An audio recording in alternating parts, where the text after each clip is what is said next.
Say sorry. I've given you this. Say sorry. Say sorry. Say, it's one word. You were wrong, I was wrong. Thank you. You can wear your mask. Say sorry. Say sorry. Wearing a mask. There you go. It's very sad and disturbing to see as well in many ways. I spent time in both these communities and they're lovely people. You can see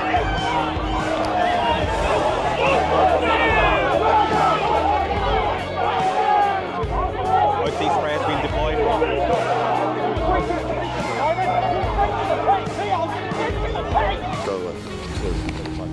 Don't touch the mic. You're meant to speak. You're meant to be speaking truth to power. Are you here just to take your marching orders? Is that what you're here for? Do you want to go away? Not really. I'm here to do what you should be doing. Yeah? Please take this out of my mouth. I'm going to have you escorted off to security. All right. Do that. Prime Minister, are you worried to take questions because you saw what happened to Jacinta Allen?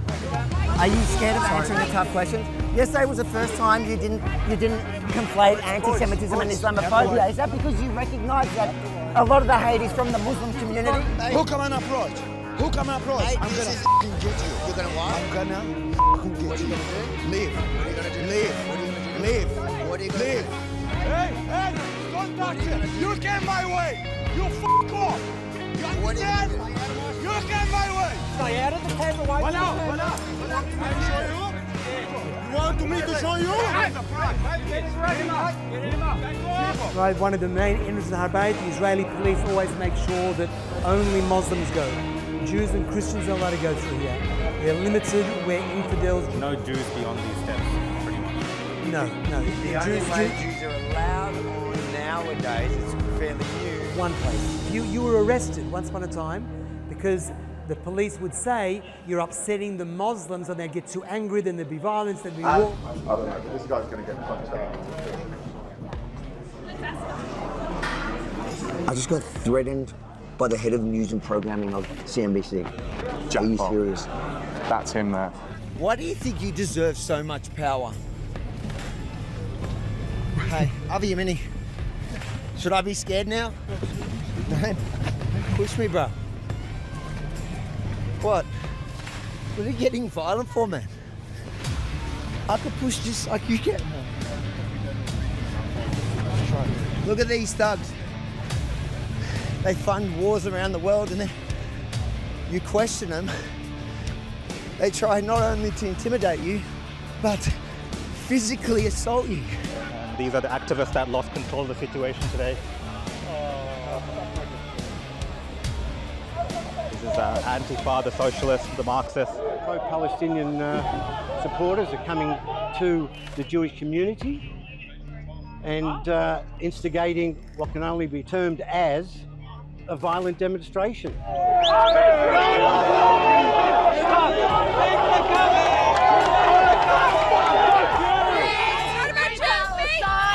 But you're at a synagogue. Why did you come to a synagogue if it's not about Jews? You find Palestine war criminals in there.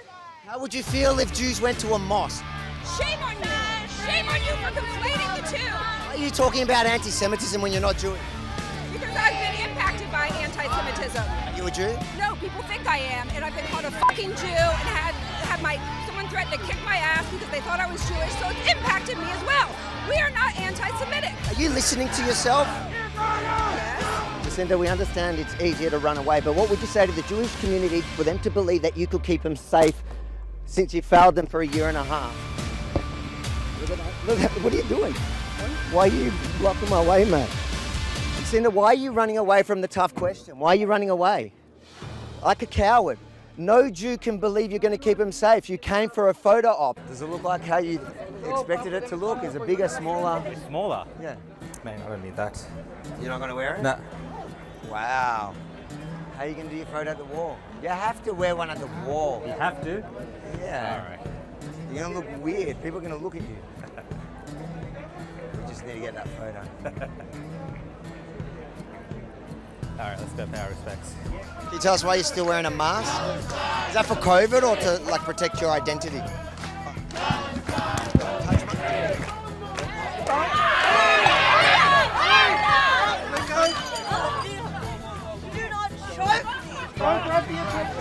Look at us. So she's the victim now. She's the victim. Look at the victim. When have I ever been called with Nazis? To go up there when Posey Parker was here. I saw you with my own eyes. With Nazis? Yes, with Nazis. Me? Yes, Michael Coulston and all his mates. You know I wasn't there on that day. You were there. I saw you. I was there myself. You're also somebody that can't define what a woman is. I'm not sure we'll take your witness testimony as the strongest here, but... Here's the thing. It shouldn't matter what my definition of a woman is. To women it matters. Be up to one person to define to others what they should do. Yeah? Biology should, though. Are you not ashamed of what you've done in the last couple of years? If any other product in the world doesn't work as promised, you get a refund. Should you not refund to countries that laid out billions for your vaccine? The Lord is my shepherd. Come from this side. I shall not want. He makes me lie down in green pastures. He leads me beside still water. He restores my soul and leads me in paths of righteousness for his name's sake. Even though I walk through the valley of the shadow of death, I shall fear no evil, for you are with me. Your rod and your staff, they comfort me. You prepare a table before me in the presence of my enemies. You anoint my head with oil, my cup overflows. Surely, goodness and mercy shall follow me all the days of my life, and I shall dwell in the house of the Lord forever. Amen. Are you going to apologise for getting everything wrong, from mask mandates to vaccine mandates? Dr. Tedros, this is your chance to apologise to the world for your role during COVID. Would you like to take it? What? But and you too, Ruxan. Why are you picking on Ruxan? He's a person of colour. He's a protected species. These are not real journalists.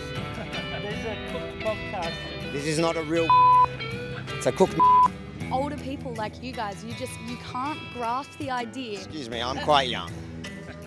All right, buddy.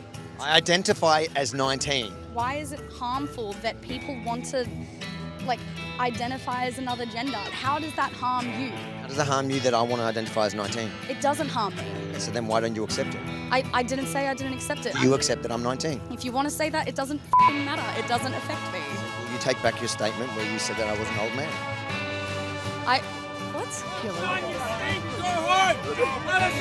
I am home. I am home. I am home. I am home. I'm with my people here. I'm with my Australians. What do you want to do, man? I'm home. I'm home. I'm Australian. I'm home. I'm Australian. I'm Australian. Look at you guys. Look at you guys. I'm Australian. Cowards. Why is the Prime Minister such a coward? Does he pay you to protect his cowardice? They say regaining trust is the theme this year. Are you part of the reason why they've lost trust in the WEF and everybody finally knows who you are and what you stand for? Thank you, Dr. Tedros, for showing us how transparent you and the World Economic Forum. Many of the arguments that are made against Israel can be made about Australia. Do you agree? Are you on stolen land? Oh, we are on stolen land, undoubtedly. And did we colonise? We did, undoubtedly. So now, if an Aboriginal terrorist group committed the same atrocities, would you agree? No, which one? I better stop, Alvin. If you refuse to move on, you'll be committing an offence. You'll get arrested for that offence. Right, what's the offence? Failure to move on. Right, under which act? Under which act? Yeah. Mate. He was already arrested. He was already arrested. Was that you? All right, mate. You're under arrest. Failure to move on. Snitches get stitches. James, just so you know, that arrest is more real than the genocide. Do you guys cause trouble or not? Sometimes. Sometimes what kind of trouble? Breaking in there. Really? Is that fun? No. Do you get in trouble for it? Yeah. They're throwing rocks at us. Yeah, all good. All good. So there we are. Early on, they're throwing rocks at us already. These are kids out late. Police are barely doing anything. Why do you need a negotiation? Can't Hamas just release the hostages? Hamas said yes, and Hamas said yes to the negotiation. Netanyahu said no. Hamas said yes. Do you believe Hamas? Of course I believe Hamas. I don't believe Hamas? I believe Hamas more than I believe. Welcome back to the Opposition Podcast, ladies and gentlemen. This beautiful Thursday night, I had to look at my watch to see what day it was because I am that confused. How you doing, mate? We might need to turn on your volume to be able to hear you, although most people in the comments seem to be happy with your mic off. I put it on mute. I think last time, I'm doing good, by the way. How's everyone going? Last time people were saying my mic was a bit louder than yours and yours was softer. So I've lowered my mic a little bit today. So hopefully today, guys, I think they were more saying it was peaking as you were coming too close to it, maybe. Yeah, that as well. Let us know in the comments, guys, if you want Rukshan to shut up or not. Just a couple of housekeeping. Now we have all the comments on the side there scrolling together. For some reason, Rumble didn't work today, so Rumble's out. But on all the other, I think I did something wrong. I've realised what I may have done wrong as it failed, but it is what it is. YouTube, Twitter, and X and Facebook all running there on the right-hand side, so you can get involved in the conversation there just by typing away your comments. And obviously, as usual, thank you in advance for anybody that super chats. We will read every single super chat on air. That super chats on mine or Rukshan's YouTube channels. So actually, even the Rebel News one, I think I'm running it on tonight for some reason. I've done things a little bit different. So if you put through a super chat, it'll come through here and we will read it. That way you get to have your comment read, you get to support the channel, and you also sometimes get to redirect the conversation. Aside from that, that's it. I've got everything. Yeah, that's right. That's everything. Let's get straight into it. We've also got a special guest coming in at about 8:30. So let's try to get through the news before then. We won't muck around too much. We'll get straight into the news. Let's start with this little story that was breaking. Plus high drama on the last parliamentary sitting day before Christmas. Barnaby Joyce quit the Nationals while Malcolm Turnbull publicly criticised the party he once led. And Labor secured a major legislative win backed by the Greens. Once the leader, now a leaver. So after 30 years with the National Party, I'm resigning from the party. Barnaby Joyce quits to sit on the crossbench, despite this stake on Tuesday not committing to One Nation yet. Yeah, I'm considering it. That's the truth. I'm considering it. I've done the Senate before, 8 years, 7 months and a day. I know the job. He's walked away from a room that's helped him in the highs and the lows. A Nationals MP for more than 20 years, a former Deputy Prime Minister in coalition governments led by Scott Morrison and Malcolm Turnbull. There's a major problem on what used to be called the right of politics. I mean, I think they've lost their way. The 29th Prime Minister unveiling his parliamentary portrait today in front of former colleagues. This is the last of the models. With little sympathy for his successor watching on. She's dealt quite a few of the cards in the hand herself. In the Senate, the coalition dealt out as the Greens and Labor agreed on new environmental approval laws. This is a landmark day for the environment in this country. It is also a good day for business in this country. Establishing. Doesn't matter about all that rubbish that was continuing in this report. So the story, in short, is that Barnaby Joyce has quit the Nationals Party. Firstly, isn't it funny to see Malcolm Turnbull firstly complain that the party has moved or changed when he's become a full-blown leftist? It's him that's actually shifted far left, even further left than he was when he was leader. But I guess the part of the story that everybody, in fact, Rebel at first, when the story first broke, Sky News was reporting and had quotes with Barnaby saying that he had joined One Nation. Do you have any insight? Because we ran the story and then we had to scrub it. What happened well, there? I've still got my story up there with an update because I ran the same story, but that was actually the Sydney Morning Herald, which said they had two sources within Barnaby Joyce's camp, whatever that means, that had told them that he would be making a statement today, resigning from the party, and also committing to One Nation. So the Sydney Morning Herald ran that in the morning, and then Sky News obviously used it as a source, and it kind of spread. So the news was that Barnaby Joyce was quitting today, which he did end up doing. He did resign from the National Party, and that he would be committing to One Nation. But as these things go in politics, Savi, we saw even to the last minute, there were apparently people from within the Nationals, this was reporting, that were trying to convince him to stay on. So I don't know if that was kind of put out there to help him with some leverage in negotiations or whatever was going on behind the scenes. It's possible it was done for that purpose. But, he did afterwards, after he resigned, he did comment to journalists that he's considering joining One Nation. So it could just be a matter of doing it in a more formal way with Pauline Hanson there rather than in the actual, lower house itself. I'm not 100% sure exactly. Right now, he's sitting as a independent now on the crossbench. But let's see. He does, very openly admit that he's considering it. So there could be something in the works for sure. Do you think he's going to join? Look, I think when we look at One Nation and where they're at today as a party in terms of their popularity, I don't know if it works for him in the lower house, if it's possible to win. I did see a recent poll where it had the Nationals polling very high in his particular seat compared to One Nation for his same seat. So I don't know how that translates over with voters there when they find out he's running for One Nation. Does he have the loyalty in that region for him to be able to carry that seat? Because he's been there obviously for a long time. So a lot of people are familiar with him. Or would he be running, in the Senate or something like this? We don't really know how that would work out, what his place would be with One Nation. But clearly, for Pauline Hanson, she's been courting him with that picture of them having a steak sandwich or whatever it was. She claims it was a good steak. It was a good steak, and it's That's been the put out real there question. publicly. Has he actually answered whether it was a good steak or not? Because I think that should like if I was in his position, I would probably that would be my deciding If factor. it was a good sandwich. Yeah, if it was a good steak, Yeah. if she cooked a decent steak, then Yeah. I'm in. Yeah, Isn't it exactly. funny? And I think there's obviously he's got a colorful history as well, right? Similar to Pauline Hanson. Whether they would get along is hard for me to tell because Yeah. they are both these type of figures that possibly could end up at loggerheads. And I think even in the past, they have had clashes. Pauline Hanson has called him out very publicly, I believe, throughout the years in Parliament House.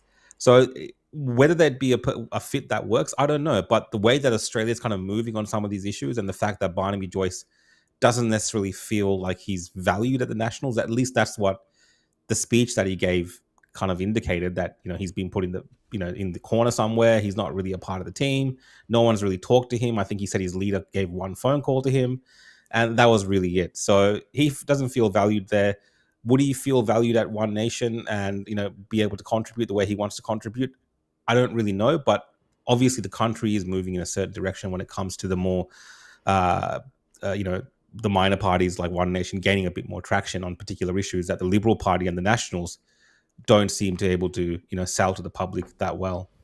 Yeah, well, I hope he does join just to help the momentum in the lead up to the election, because as I have made quite public, I am all in. I am supporting him. I think they're doing well.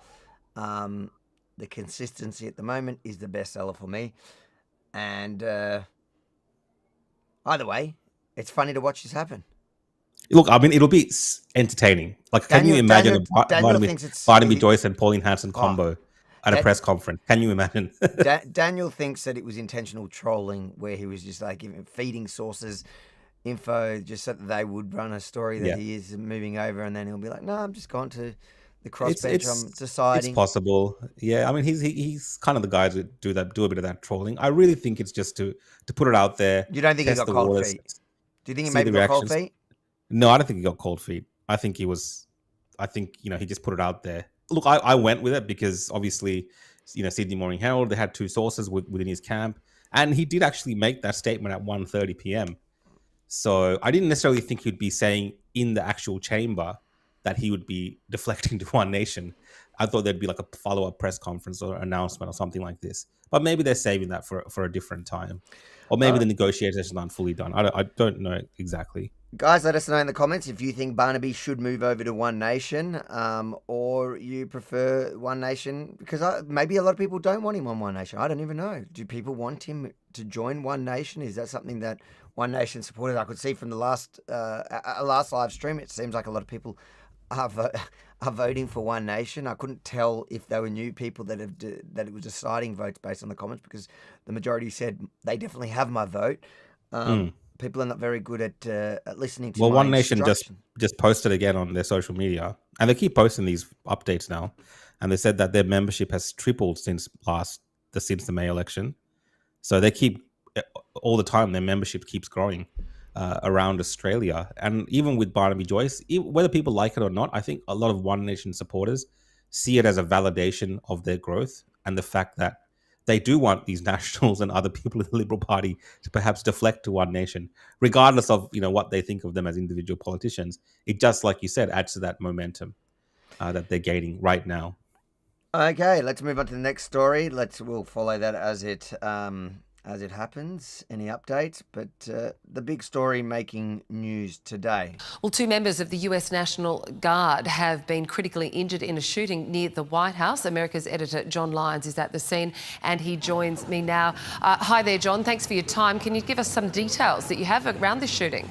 Well, Catherine, I'm standing only 2 or 3 blocks from the White House, and about 2 hours ago, a man with a gun ran around a corner just up the top there behind those flashing lights, and it appears he targeted these 2 members of the National Guard.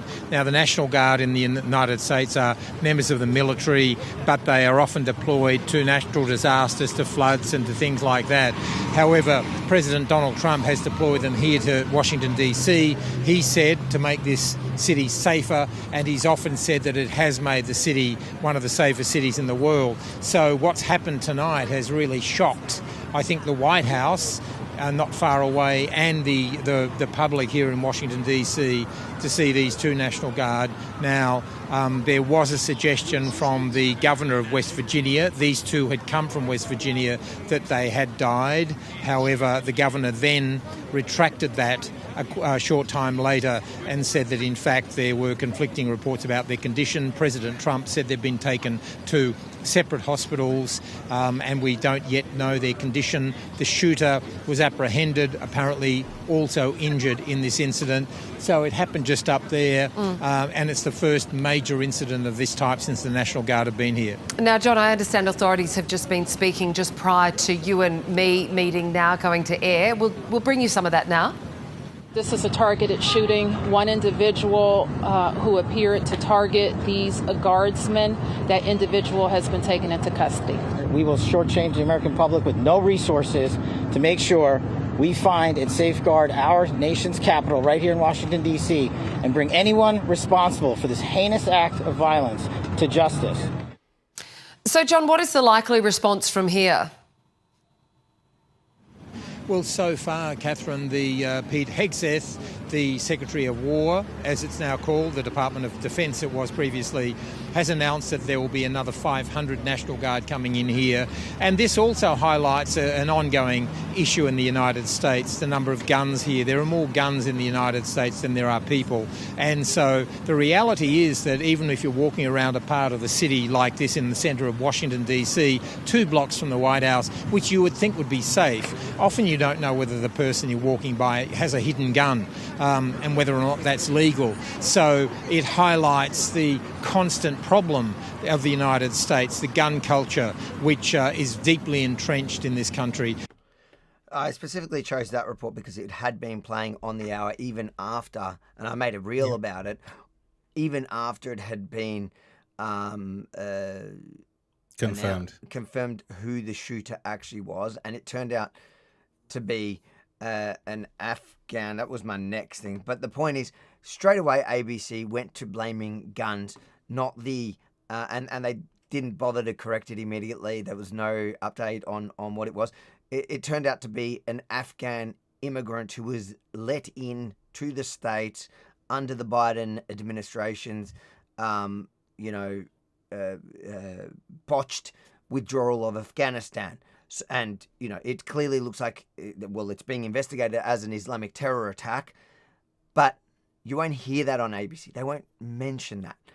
To them, it's the gun's fault. Yeah, I mean, they just jump to the default talking points that they have about America, which one happens to be the gun culture, and they'll link it whenever possible. I think it's also deeper than that. I think in Australia, they do not want to talk about mass migration because that's a sensitive topic here. Like, Yep. if you're looking at that specific group, we have a lot of those. We have a lot of Afghani. Look, I don't think it was. refugees. I don't know when that report was made. It wasn't necessarily clear right at the start who this individual was. No. They could Okay. definitely updated it. It wasn't clear when he recorded that who it was, but it Yeah. wasn't clear. So the first thing they did was blame guns. Fine, but once it became known, I had it on. I only saw it. It's on my. I play ABC here all day. That's kind of like what plays in the background, just because I need a migraine, and and I'm like, dude, I'm seeing here, like, we know who the shooter is already. So why are you blaming guns? This is clearly a migration, a failed migration thing and a Islamic terrorism. So this is bad migration and importing ideologies, which is part of the conversation here in Australia. But they don't want to talk about that because whenever they talk about guns, they're like, look how bad America is. That's not a problem we have in Australia, even though we keep seeing a lot of shootings here in Australia. It just is criminals that have the guns. But we learnt a bit more about the actual shooter. I'll play a bit of this. Sky News was interviewing Josh Hammer about it. Let's have a quick watch. Shooting in DC, 2 National Guard troops are fighting for their lives after being shot. They were both members of the West Virginia National Guard, and we are starting to learn more about the suspect, the person who is accused of shooting the 2 National Guard members. That person has been identified as 29-year-old Afghan national Rahmanullah Lakanwal, according to media reports. He allegedly entered the US in 2021 under Joe Biden's Operation Allies Welcome program. Josh, can I get your reaction to this horrific tragedy?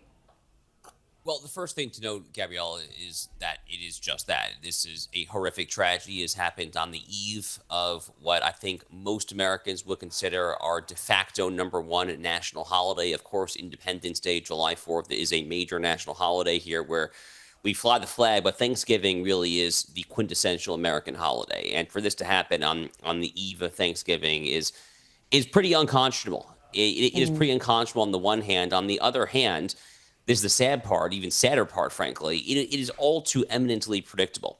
I mean, going back to 2021, this Biden operation, I mean, the entire withdrawal from Afghanistan was completely botched in the first place. Not the mere act of withdrawing. I actually was calling for the United States to withdraw for many years prior to that, but the manner in which it was done was just so extraordinarily chaotic.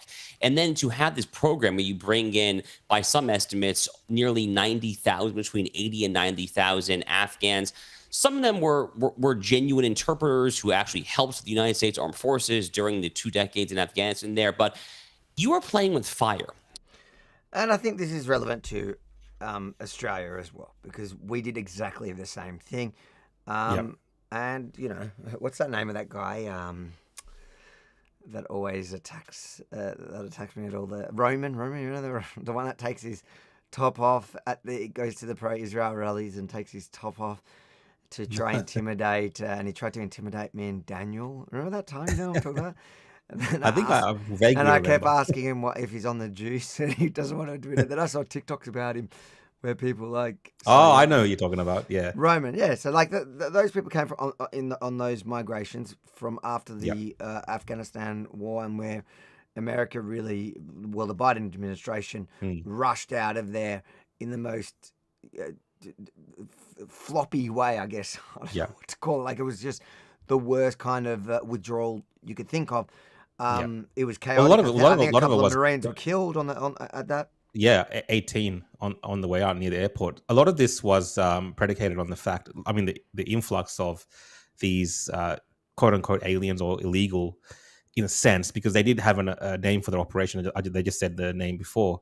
A lot of them were people that actually worked within the US military system in Afghanistan. And it looks like this particular individual had some relationship as well, from what we're seeing online, at least to the CIA and a base. I don't know. I don't know if he did. Because he didn't look that. He didn't. What did you see that says that? Because he looks quite young in comparison to the. Yeah, no, I'm not talking about it. Maybe not in a military sense, but at least working at one of these bases or having access to a base. Now, that doesn't mean he's particularly did anything in Afghanistan, but a lot of people were put at risk for cooperating with the US military, and that's the kind of people. That's the kind of people that they were trying to get out of the country. But you saw that plane taking off from the airport in Kabul, and they had just shoved it with all these people. right? And none of those people were vetted, and so many people came through the cracks. And that's the issue here, because a lot of these people are now out in society. Obviously, this particular individual has ambushed these two military personnel. Yep. And, waited for them, had a weapon, shot them point blank, pretty much. And, gone there with the intention, it looks like, based on the act that's being committed, to commit this terror attack, as it's been labeled. And again, for what particular purpose? Was it something that had been planned for years? Did he just snap? Was it something to do with, something that happened in Afghanistan? All these things will obviously come out in time. But what all of that points to is that people in America, Americans were put at risk by these programs that don't vet these individuals. And this is not even people streaming through the southern border. This is people coming through systems where they know who they are and they're being tracked. These people are known to them, but they just haven't vetted enough to know if it's a risk or not. So, Trump, I don't know if you saw his speech. He got up there. He gave a very defiant. Can you actually probably pull it up? Yeah. And he was just like, we're going to stop all these Afghan nationals or these aliens. We're going to, look at the program all over again, and we're going to pause everything, and we're going to go through everyone again. And unfortunately, people that might already be in the US might be picked up on this and kicked out of the country, because he is right. There are people in that country that have come from these war zones that do not like America, that hate America, and that want to inflict harm on America. Let's watch the video. In a monstrous ambush-style attack just steps away from the White House. They had been deputized as part of the most successful public safety and national security mission in the history of our nation's capital, the D.C. Safe and Beautiful Task Force, which has achieved an unprecedented reduction in violent crime and crimes of all type. This heinous assault was an act of evil, an act of hatred, and an act of terror. It was a crime against our entire nation. It was a crime against humanity. The hearts of all Americans tonight are with those two members of the West Virginia National Guard and their families. The love of our entire country is pouring out for them, and we are lifting them up in our prayers. As we are filled with anguish and grief for those who were shot, we're also filled with righteous anger and ferocious resolve. As President of the United States, I am determined to ensure that the animal who perpetrated this atrocity pays the steepest possible price. I can report tonight that based on the best available information, the Department of Homeland Security is confident that the suspect in custody is a foreigner who entered our country from Afghanistan, a hellhole on earth. He was flown in by the Biden administration in September 2021 on those infamous flights that everybody was talking about. Nobody knew who was coming in. Nobody knew anything about it. His status was extended under legislation signed by President Biden, a disastrous president, the worst in the history of our country. This attack underscores the single greatest national security threat facing our nation. The last administration let in 20 million unknown and unvetted foreigners from all over the world, from places that you don't want to even know about. No country can tolerate such a risk to our very survival. An example is Minnesota, where hundreds of thousands of Somalians are ripping off our country and ripping apart that once great state. Billions of dollars are lost, and gangs of Somalians come from a country that doesn't even have a government, no laws, no water, no military, no nothing. As their representatives in our country preach to us about our Constitution and how our country is no good. We're not going to put up with these kind of assaults on law and order by people who shouldn't even be in our country. We must now re-examine every single alien who has entered our country from Afghanistan under Biden, and we must take all necessary measures to ensure the removal of any alien from any country who does not belong here or add benefit to our country. If they can't love our country, we don't want them. America will never bend and never yield in the face of terror. And at the same time, we will not be deterred from the mission these service members were so nobly fulfilling. That I is think why that's, tonight I can announce. that covers it. But the point I wanted to make was he kind of linked it to Somalis, all immigrants that are there illegally, and he's linked all of this together because it is a failure, because a lot of this vetting has not been done, Avi, for years under Biden, and now you do have people who have turned against the country. So it is an issue that needs to be addressed. But with all of this, I wanted to also make a point that there's layers to this, because we have had representatives from the Democratic Party, as well as people in the mainstream media in America, the left-wing media, who have been amping their rhetoric towards these National Guardsmen being in cities to protect Americans. So they are also a part of this problem, because we don't know if these individuals are being radicalized by the things that they're hearing from these Democrats, who are pretty much telling Americans to essentially take up arms of some sort against these National Guards people and fight back. And this could also be a consequence of that. It's not very clear as to how all of this stuff is interlinked, but surely President Trump will want to get to the bottom of that, because I think there is a lot of that connection to what happened today, not just this kind of terror element as well. And you are right. I stand corrected. I got a bit busy. I never even saw it. So the alleged National Guard shooter worked with U.S. government entities in Afghanistan, including CIA, Ratcliffe said. Yeah. So the Afghan national accused of shooting 2 National Guard members blocks away from the White House, worked with various United States government entities, including the CIA, as a member of a partner force in Afghanistan, Fox News Digital has learned. Yeah. Rahmanullah Lakanwal. Bloody hell. That's a hard name. Entered the United States on the heels of disastrous withdrawal from Afghanistan in August 2021. It's interesting because that's just brought up that whole disaster for the Biden administration and reminded everyone how bad that really was and the consequences of it. Like, no matter which way you look at it, this is a consequence of that. Whether he was an Islamic extremist that never got, the vetting system never picked up on it, or he's been radicalized since, or he's just angry that his status got, because his visa status or whatever expired in September. So he may just have been angry about that. But there were reports that he was shouting Allahu Akbar as he was shooting him. So I guess that does point, but it can be a combined.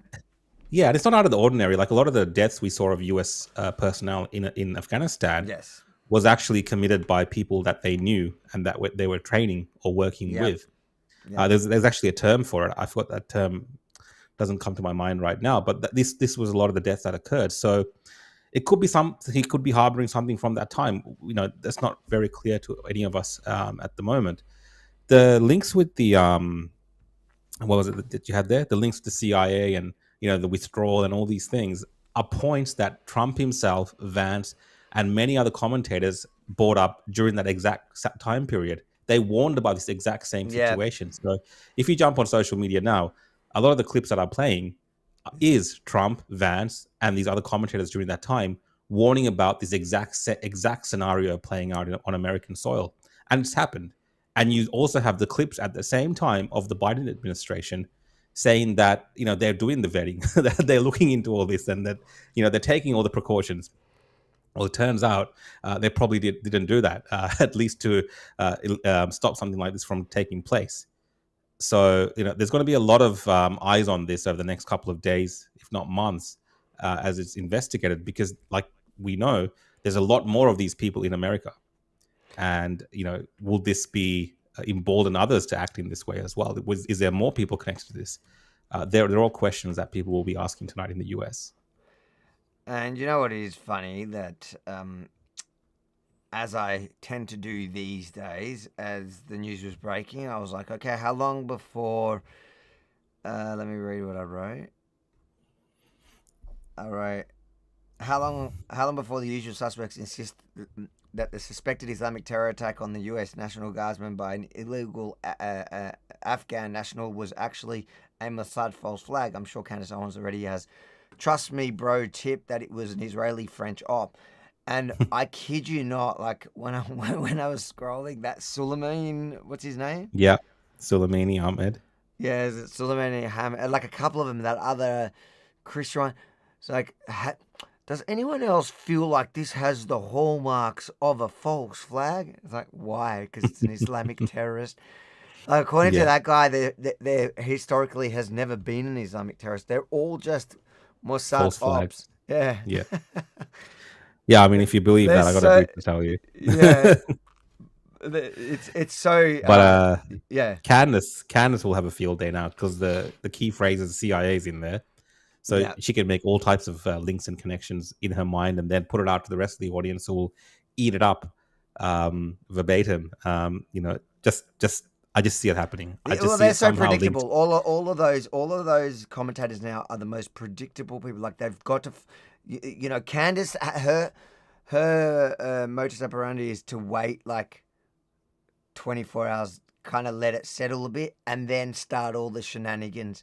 Start with a little like teaser, and like the hallmarks of a false flag. Or start honing in on the CIA thing. It's like, yeah, no shit. The Egyptians. The Egyptians were in the CIA in Afghanistan. I still can't, honestly, I don't understand where that whole conspiracy's even going. But you know, it's gotten like really laughable, this whole thing with Candace. And I know there's people that watch our show that support her, but even within the woke Reich, we have Nick Fuentes, who is not a pleasant person either, mocking her as well, saying how ridiculous all of this is getting. So there is a tension brewing there between these sides who have. Because this is the thing, Avi. A lot of these woke writers have built their little, on Candace's hill there because they've carried that on, right? They've spread it out. So if she falls, the house of cards falls. Yeah. And a lot of them are on. There are people there that literally on X, you can see that their entire thing, like they were nobody before they jumped on this Candace thing, then they just repost. There's that one that does, every post starts with holy shit. And then he does a post like a clip of Candace's, and then she retweets it. The funny thing is that guy's like, he's the most anti-Israel, anti-Jewish guy. Like he's saying, his response to this I saw was, why don't we deport all Jews and all Muslims? Like, which goes against Candace. Wait till Candace tells him off. But him on October 8, he had posted, turn Gaza into a parking lot. And I'm just like, these people that are they're just always looking for the most extreme thing that they could say in the current moment on the side, in the box that they perceive themselves. So at the time, he was like a Christian Zionist, and then he jumped on board with these guys. So he just says, he's the only person that I've actually seen on the internet, at least with a profile, who's actually called for genocide in Gaza ever. But then now, fast forward 2 years later, he goes on about Israel's genocide in Gaza. If only they had followed his instruction on October 8th, there would have been an actual genocide. Yeah. It is very laughable. But look, anybody that still is falling for that nonsense, I know I say this every episode, I'll still be here when you wake up from this. Yeah, guys, you can watch back previous episodes. We've been telling you for months now. Eventually it'll happen. You'll see it, and you'll be like, those guys were telling me. You'll see it how it's playing out. You could be like, I still hate Avi, but he was right about Candace.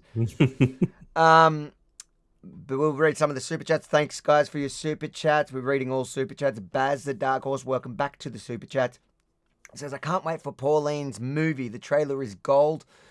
Hal, the Orange Empress of Australia, Trump Hansen, the Ranga Revolution. You know what we should do? Because that's in our topics.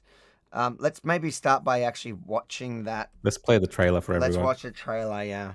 Let's hype the movie. The what's it called? The very progressive or super progressive movie. Let's hype it up. Let's make it one of the most progressively watched movies ever on Australia Day. Is this the pretty funny? Let me just see if I can. A super progressive movie. Oh, yep, the trailer. 1 second.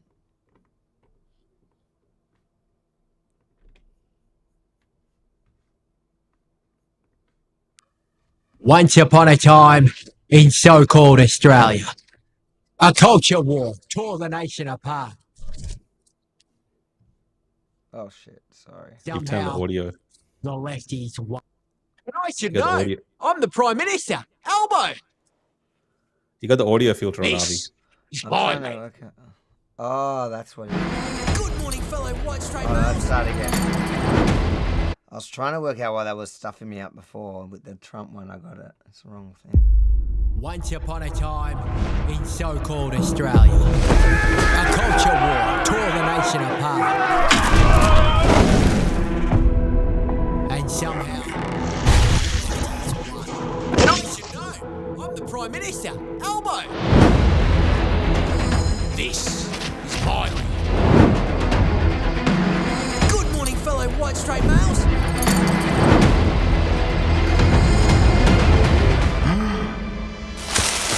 Hey, big boy.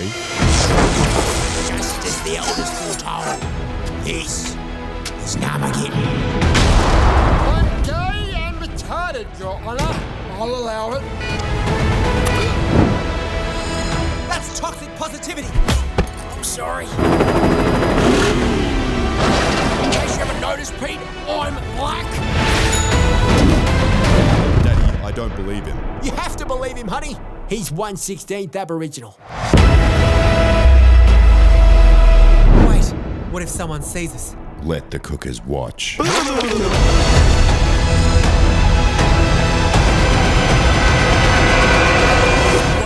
The rainbow serpent. Sounds like a really cool gay snake. It's not a gay snake!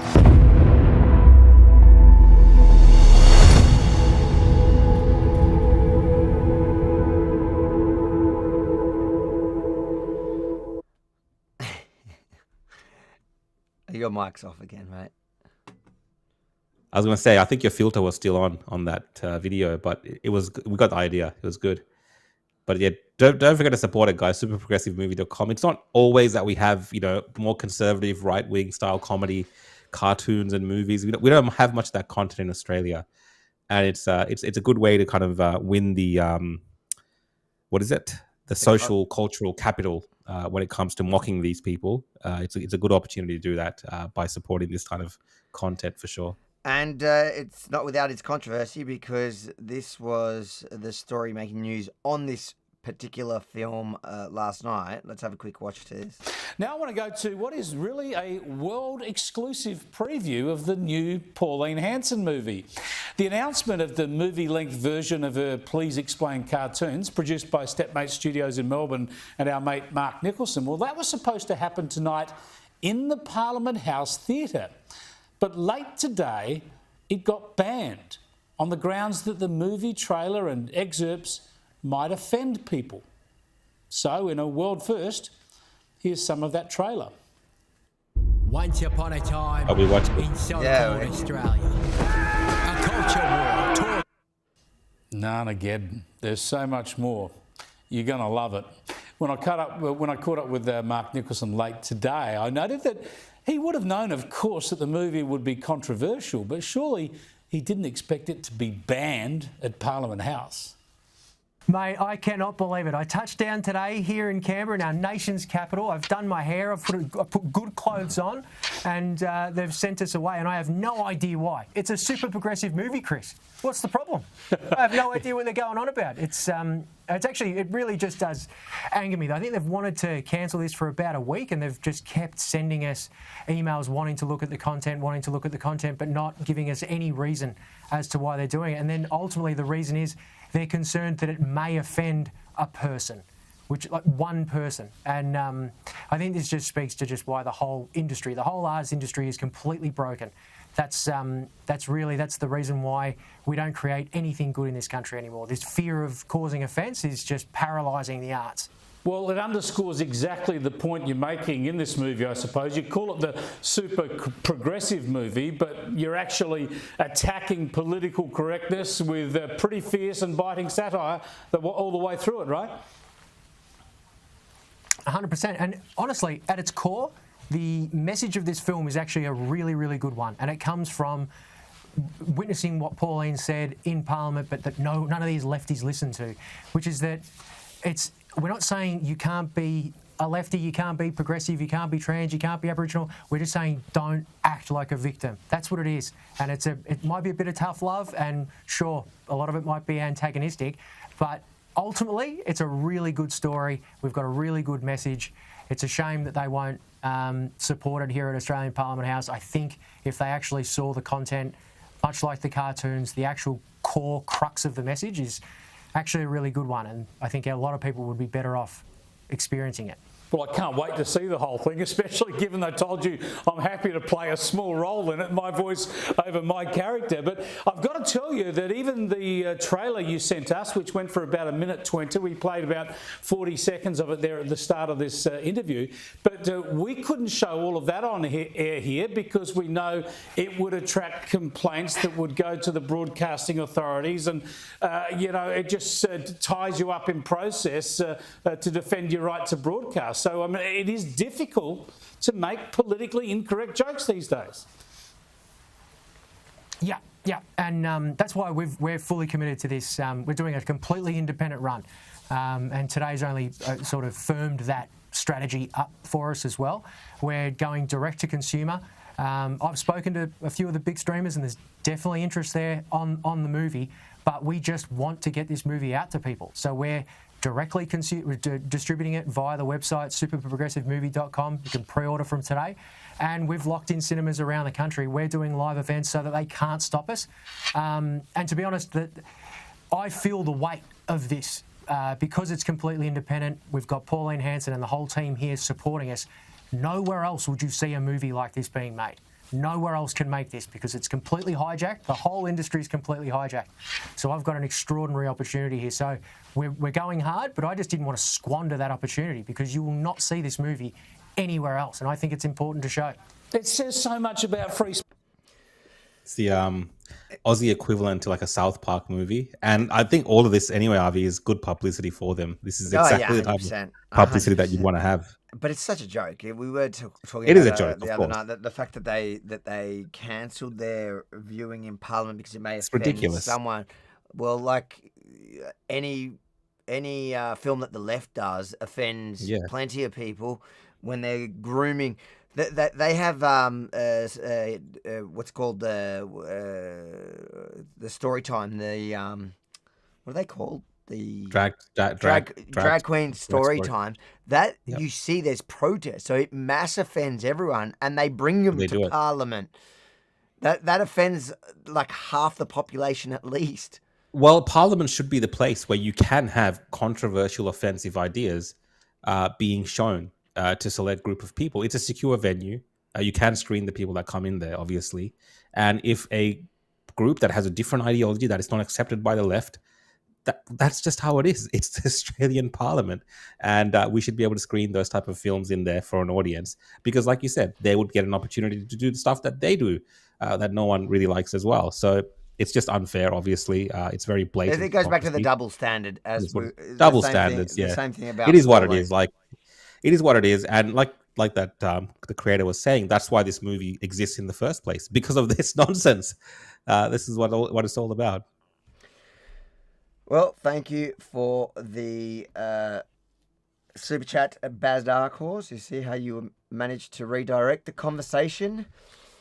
Matty B says, thank you for the super chat. Says, hey guys, wondering what you think of Vic Policy's police powers. Oh, searching people in Melbourne CBD. Yeah, you did. You sent me that. I think that was one of the stories. Let me pull it up. Yeah, pull up the map as well. So that's going from the 30th of November to I believe, the 29th of May. Victorian police will have the power to search anyone for whatever reason, go through your bags, get you to empty your pockets, remove jackets, things like this, whatever. Anyone for any kind of suspicion that they may have. And that's happening for almost 6 months. Civil rights groups have slammed new police powers, allowing them to stop and search anyone in Melbourne CBD without a warrant or reasonable suspicion of a crime. Blake Johnson joins me live with the details. And Blake, this is all in the name of getting knives and machetes off our streets. By exposing everyone, Mike, in the city to extraordinary search powers for the next 6 months.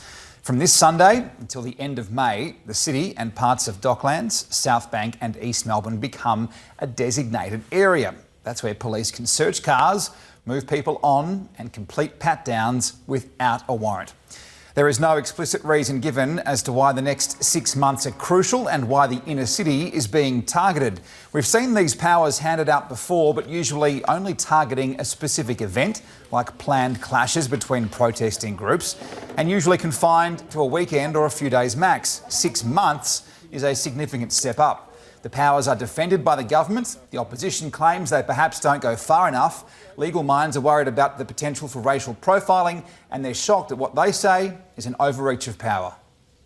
Victoria Police saw the need for there to be an additional period of time available to them to be able to undertake these, to use these stop and search powers. This is all with that focus on keeping the community safe. It doesn't go into areas like shopping centres or public transport or train stations. We consider them to be a significant abuse of police powers and also a real fundamental intrusion on people's human rights and civil liberties. It's an overreach of police powers. The Premier of Victoria is really scraping the barrel here to win votes. Liberty Victoria claims it has analysed data from similar laws a few years ago and found only 1% of people searched had anything of note on them. That means 99% had nothing. They plan to keep a close eye on the stats from this latest push. Okay, Blake, thank you. How do you feel about it? Look, I mean, it does feel very political, Avi, because we are going into the state election next year, a few months after this. It's kind of the tough on crime thing. That the whole tough on crime thing, seen to be doing things. And the biggest problem I have with this is, and I will admit that we are in a crime wave crisis in Melbourne, which I call Gotham City. There's crime all the time in the outer suburbs, but even within the city of Melbourne itself, it's problematic for sure. But they're going with the very hardcore response of just targeting everyone. So because they've been inept and unable to deal with this issue in other ways, now all Victorians must pay the price, as they do all the time when it comes to this government and the police. And then we all must be treated like criminals for them to achieve their aims. And those aims, like those statistics showed, might not necessarily be achieved. So at the end of the day, we might be out having dinner with our friends, out with our partners, out with our kids. And there's a possibility that, if you look suspicious enough to the police, or if they've profiled you for whatever reason, they might pull you up and search you. The biggest problem I have, Avi, is that Victoria Police do not have a great track record when it comes to interactions with the public. And, it's one of these scenarios where we might see issues pop up where police do abuse their powers. Because the moment you give them powers like this in Victoria, they tend to overuse them against the public. And usually the innocents get caught up. What about you? What do you think? It's interesting because I'm just looking at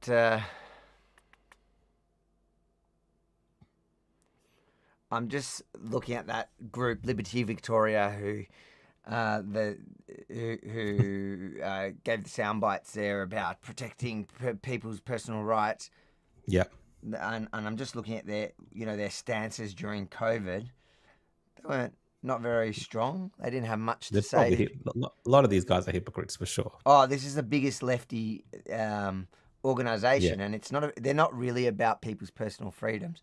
No. It's just another far left wing organisation using like libertarian kind of talking points. Well, their whole thing is that people are going to be racially profiled. You saw Lydia Thorpe on there. Yeah, well, if you look at their site, it's all refugees and exactly like all this nonsense. It's not really about, like these guys aren't advocating people's rights to self-defense. To owning guns or pepper spray. I don't see them.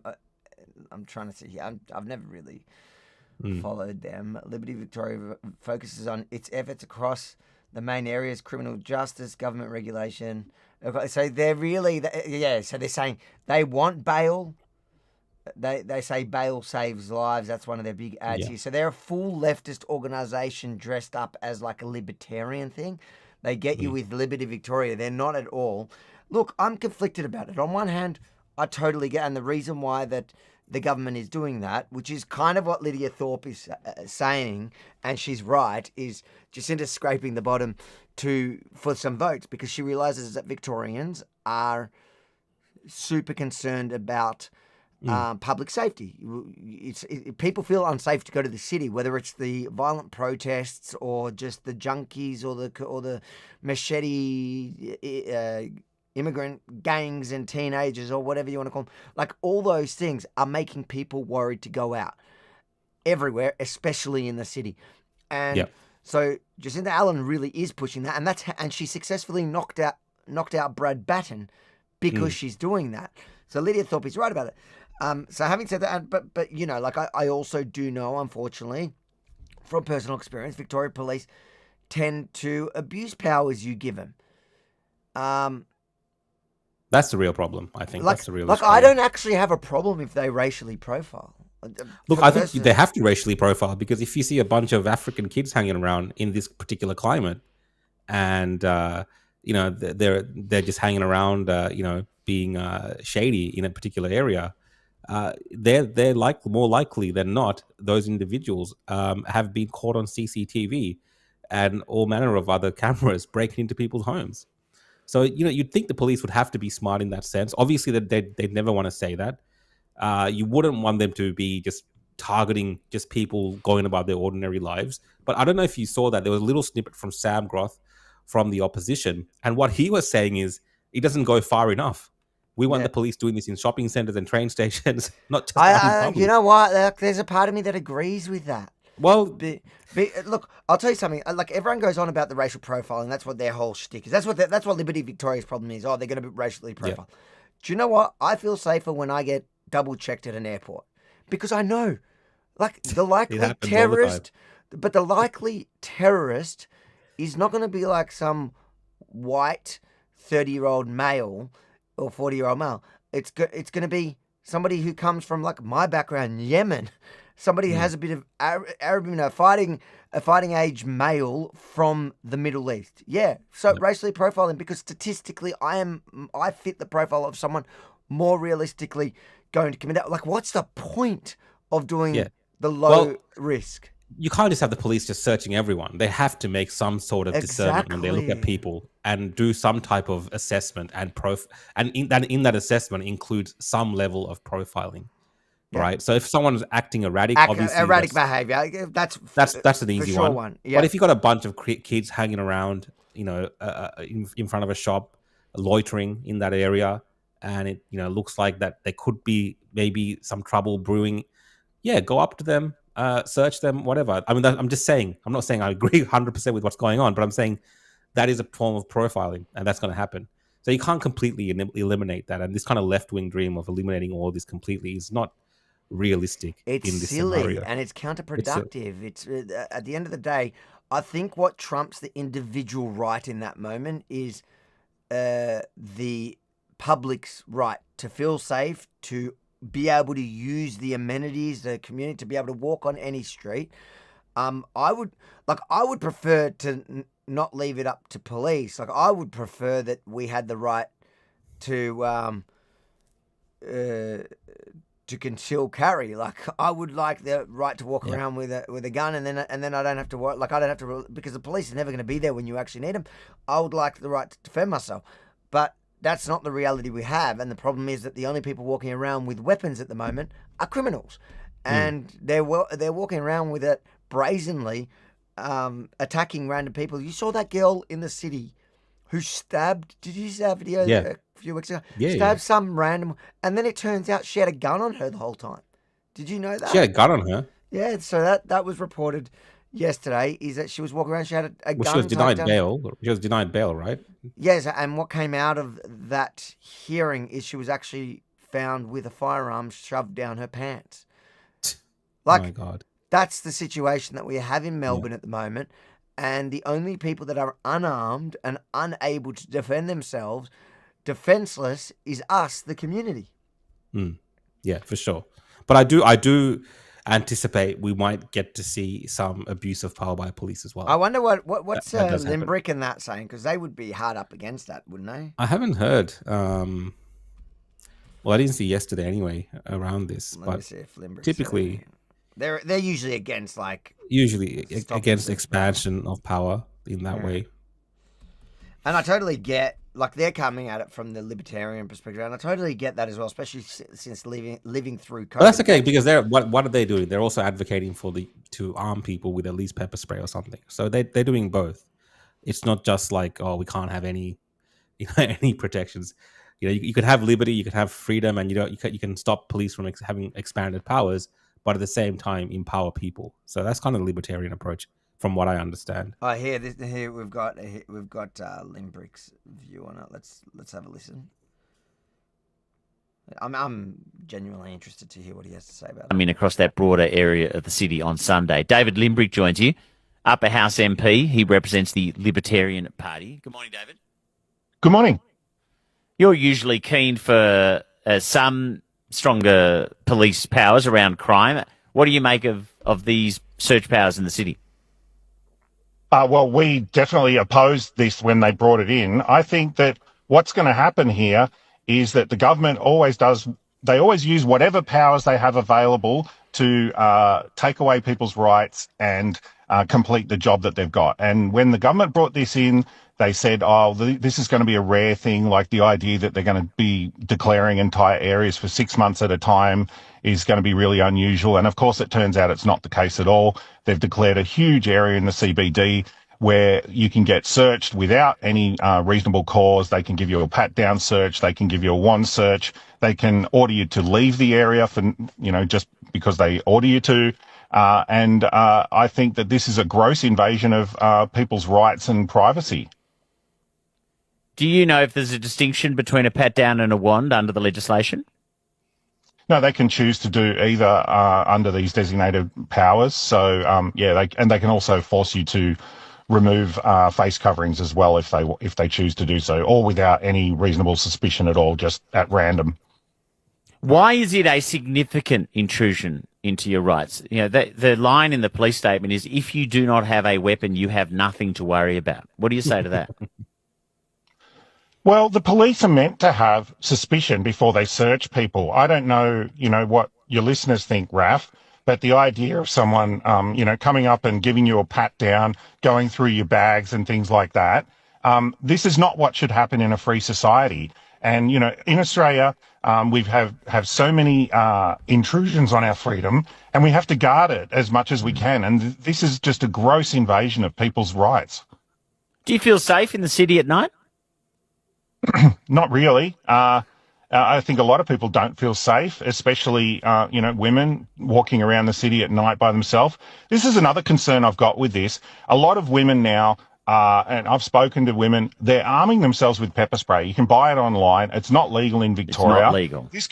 It's not legal in Victoria, even though they've recently legalised it in Northern Territory. I think that they should legalise it for people. I'm worried that women who are worried about violent crime are going to end up being victims here and potentially, get stung with prohibited weapons offences.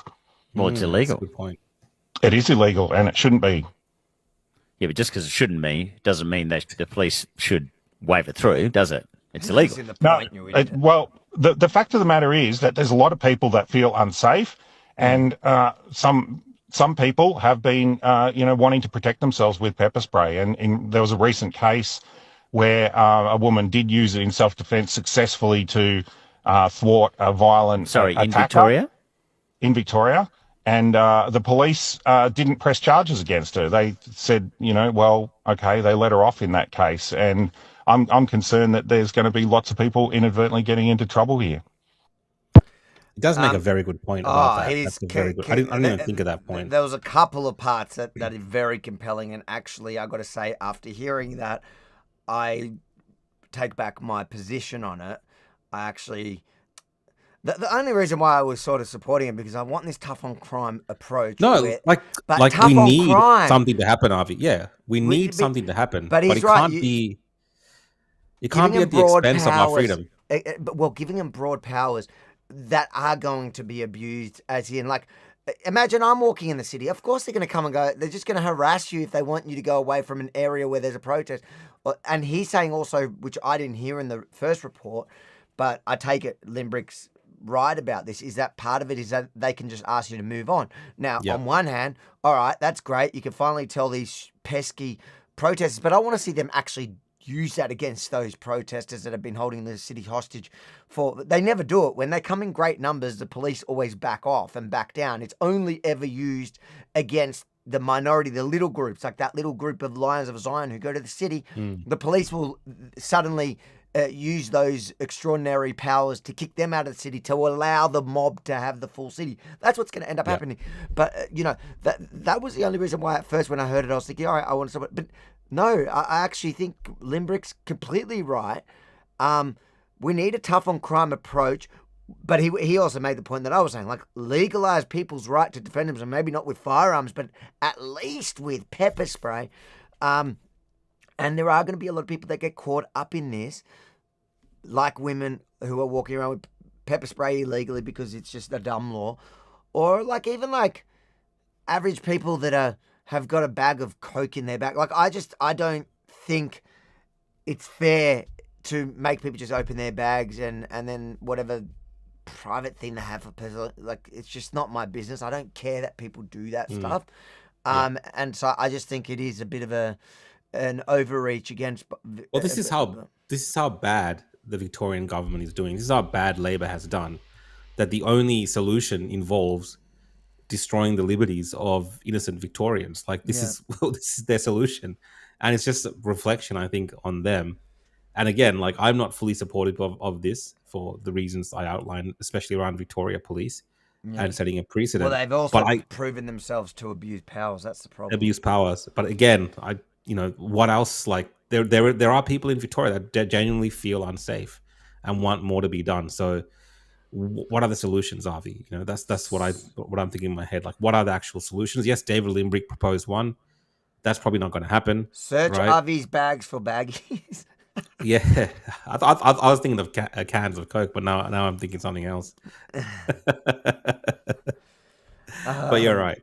So I'm going to be careful now when I go to the city of Melbourne what I carry with me. Yeah, no, it is concerning, and it's concerning that that's the approach that they're taking instead of empowering the individual to defend themselves. Well, not even that. Simply, like, let me put it simply, Avi. What's the main thing they can do? Identify that we have a crime wave. Say that it's these African gangbangers, these little kids, as one problem. Like, they don't even go to the extent of saying that this is the group, this is the people, this is who we're going to target, this is who we're going to go after. Yeah. That is one way of doing it without inconveniencing everyone else. But they don't do that. What are the fears people have in the city?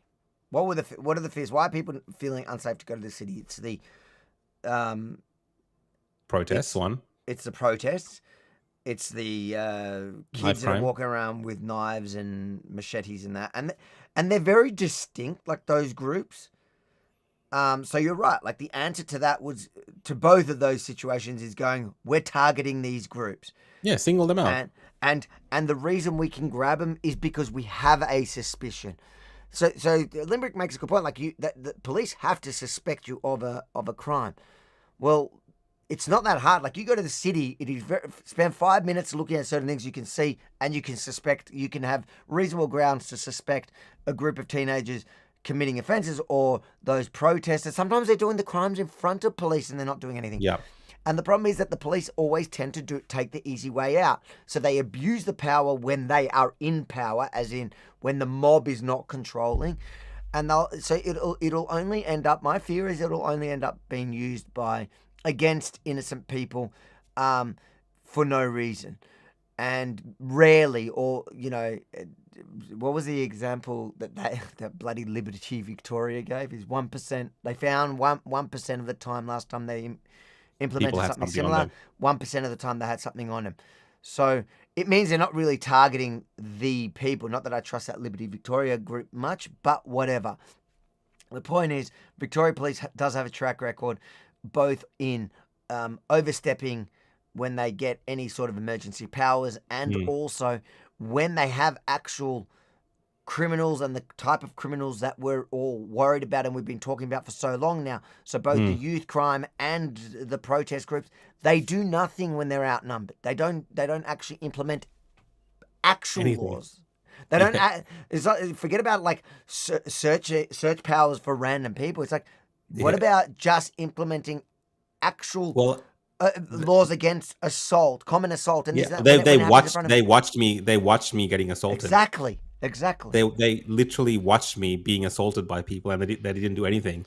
And this was in a public space. Do you know what? Yeah, I know for sure that they weren't going to act in that scenario. And do you know what? If they want to actually come down tough on these people, what they should say is, Avi, Rukshan, come to the city on a Sunday. Go wherever you want. Walk wherever you want. Do your reporting. And we will take down any criminal that breaks the law. Like, if you want to proactively get these people off the street, I'm happy to be your bait. I will be your bait. Like, it's not that complicated, but they don't actually want to get these people off the streets. They don't want to. They want to. The government wants to show they're doing something. Victoria Police are going to just use those powers against random innocent individuals because for them it's too hard to actually police the criminals. Yeah, for sure. All right. There we go. So, yeah, look at that. I started off kind of supporting him on this, and then I've walked away absolutely opposed to it. And I'm going to thank Limbrick for actually talking me into some sense on this. Closet libertarian, Avi Yemeni. No, I'm mostly libertarian. I'm a libertarian conservative, all right? We'll go with that. Andrew Graham, thank you for the super chat, says it was Ahmed the deadly terrorist. That's so funny. Done it. What is seen it? the ventriloquist where he has the doll Ahmed. You can pull it up on YouTube. Type in Ahmed the terrorist, and you'll see. We'll play a little clip. I think it'll be all right. They're pretty old videos. It's like a dummy, he's got his hand in there. It's good viewing. If you guys haven't watched it, you can find lots of Ahmed. The dead terrorist. Ahmed the dead terrorist. Oh, okay, I know what you're talking about. Yeah. Deadly terrorist. I don't know if it's called a deadly terrorist, but yeah, definitely Ahmed. Infidel. So you're a terrorist? Yes, I am the terrorist. What kind of terrorist? A terrifying. I'm not going to play more of it because it'd probably get us in trouble. Look it up, guys. Ahmed on YouTube. Yeah. That's funny. That is funny. Thanks for the super chat there. What do we got? Question for Rukshan. What is your actual job? What do you do, Maddie? Why are you assuming he has a job? Well, that's interesting. So I do a few different things, guys. So obviously I do this media work and a bit of like my own media work and, online X posts, things like this. So I do that. I do work at what is it? The Parliament House in Canberra with a senator here and there as well. So I do a little bit of that. And I also do wedding photography and videography occasionally. Not as much as I used to back in the day. That was my full-time gig for a long time. Semi-retired from that. So very rarely I do it, but I do that here and there. And also another passion of mine, I do some day trading of cryptocurrencies as well. So a few different things, Avi, that keeps me busy. But it does appear because I'm always online at different times doing posting and stuff like this. It does appear like I don't have a job, but I do actually work, guys. I work very hard. I work at a lot of different jobs. Unlike Avi, I don't know what he does for work. I do actually do work. I just want to pull up a comment. And someone said Uber driver, and it's possible I could potentially be an Uber driver. And he's been banned from Uber. Well. Don't mention this. Avi, you were mentioned in the Benny Johnson podcast regarding Candace Owens reviews evidence show a few days ago. 15 minutes, 15 seconds in. Check it out. He gets millions of views. Can you send it to me? Send me a link. Avi at rebelnews.com. Avi at rebelnews.com. Send me a link if you got it now. Pull it out and then maybe we'll watch it. Does he support or is he against me calling Candace Owens? He's a bit of a, whatever, I get on with Benny, but I find that he kind of goes with whatever he thinks is going to be popular. So I don't know. He's kind Benny of Johnson, he's full on the Candace bandwagon, I guess. Is a he? way. I don't know. I mean, he plays it in a smart way where he uses it for his own engagement bait. I never know. Um, I couldn't tell you. He's one of the people like I can't tell you it because he's also friends with all the Turning Yeah. Point guys. So Nah, he plays both sides. the middle, yeah. He's like that. I Yeah. find that on a lot of issues, he's a bit like that when it comes to conservative stuff. Aquiti says, did we pay $13 million to collect 1,300 machetes, 10,000? Is that the number so far? I don't know. And I saw The amnesty is almost done. Yeah, Limbrick was saying that it's done and they're recycling the bins apparently. At least someone got to look at Limbrick again. Limbrick, right? Because when I was actually looking for that just now, I had to scroll past all that stuff. Where is it? Here, let's hear what Limbrick says on the matter because he's been so good in educating us in the last couple of minutes. Apologies to everyone for leaving you hanging so long, but I've finally got an update on the machete bin saga. So we already know we've accounted for about $800,000 or $900,000 worth, which we know is for the construction and distribution and stuff, but that's still left another $12 million. Well, today we can account for another $1 million. There's been 2 tenders which we found on government websites. And the first one is for $120,000. I'll put it up on the screen now. This is to a company called Quantum that does market research. I don't know what sort of market research they're going to be doing. Are they going to be getting in people who own machetes and asking them questions? I got no idea, but that's a lot of money for a lot of market research, and we'll be asking about that in Parliament next week to see exactly what sort of research they were doing, because it's a lot of money. The second one, which is even bigger, which is about $880,000, which you can see up on the screen now. This is to a company called VML, which does creative design. So basically they're an advertising company. They do creative work. This is not actually placing the ads, but they spent about $880,000 apparently on designing these machete bin ads for television and social media and stuff. And damn, they must be creative for that amount of money, because that is a lot of money. I don't know about you, but I wish I was that creative to get $880,000 worth of creativity. I think these little videos are pretty creative myself. But we've accounted now for about $2 million. That doesn't include the actual placement of the ads, and God knows what else they're trying to do with that money. But we've now accounted for another $1 million. I've got some info from an expert in advertising, which we'll touch on next time. That wasn't really answering the question I was trying to find. No, that was more on the funding stuff, that they're trying to figure out what all those millions of dollars were actually spent on. Yeah, but apparently... Oh, here we go. This is... No, that's not... I don't know. Yeah, it sounds like it was meant on, and I don't think they collected many machetes after all. $10,000 a machete sounds about right. Welcome to Victoria. Paul Murray, welcome back to the Super Chat, says Stepmate Studio should do Life of Muhammad. Yes, good luck. They want to survive. Mm-hmm. They want to live to tell another tale. Matty B says, will Vic bring Jack's Law in Queensland? Remind me what Jack's Law was. Is that? I think it's to do with metal detectors, to conduct warrantless searches. Yeah. Is that? I believe so. Yeah. Let me just quickly search it. Something like that. Just remember it the other day. Jack's Law in Queensland, law that allows police to use handheld metal detectors to conduct random warrantless searches for weapons in public places like entertainment precincts and transport hubs. So I think they have that power all the time.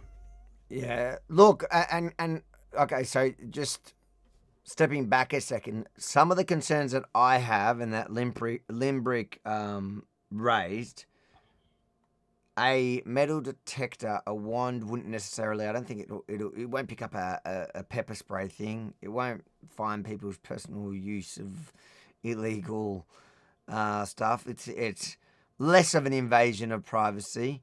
It can't really be too abused. So I would have less issue with that if that was all it was. But sometimes with this legislation and these emergency powers, you've got to actually read it through.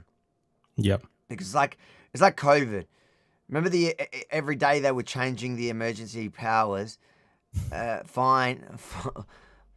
refining it to give them maximum power. And the way they were just being reported is COVID restrictions, and like it was kind of this vague. Yeah, but it was like kind of vague. It's like emergency powers to keep the community safe, and the way they're kind of doing the same thing here. And from the way Limbrick explained it, I realized actually it's been so long since COVID that I forgot this is the game that they play. You've got to read it. You've got to know what they're actually saying, because everyone's talking about these stop and search powers. What about the part where he's saying that they can just tell you to leave the designated area for no reason, just because they want you to, and they will 100% use that to people like me. I don't know if there's an exception to journalists, but it shouldn't matter. Like it should not matter. They should not have the power to just do that without a proper basis for it. Like unless I've done something wrong. Like even the move on laws, I don't like that. I think that that's wrong. The only time you should have the power to move somebody on is if they're breaking a law. But usually they're using those powers to move on a potential victim or a victim of already a crime. 100%. Steve Mack says, "Come on, guys, tell it like it is. Sudanese gangs prob." Yeah, I don't mind if the particular African country is named where these kids are from. I just use African crime gangs as a overall term. They're But mostly, you can get very Sudanese, specific. but there has also been Somali groups and things There's like that. Somali. I mean, and there's Middle Eastern grand gangs and stuff like this. But I'm just saying, very recently, a lot of the home invasions we've seen, the car robberies, has been these. Yeah. Matty B says it's more crime or this. I think this is a good idea. Okay, so Maddie's saying that if it's between a choice between more crime and having people searched, he would rather the search. And there would be a lot of Victorians that have this opinion. And you know what? And that would be that's kind of the argument a lot of the population had during COVID. If it's this or COVID spreading to the community, then I'd rather this. To a degree, I agree with you. But I think there has to be really strong boundaries and limitations to it. Like this broad thing and the way that Limbrick has described it, I don't support that. I don't think that the police should just have the power to move anyone out of a designated area on a whim with no reason.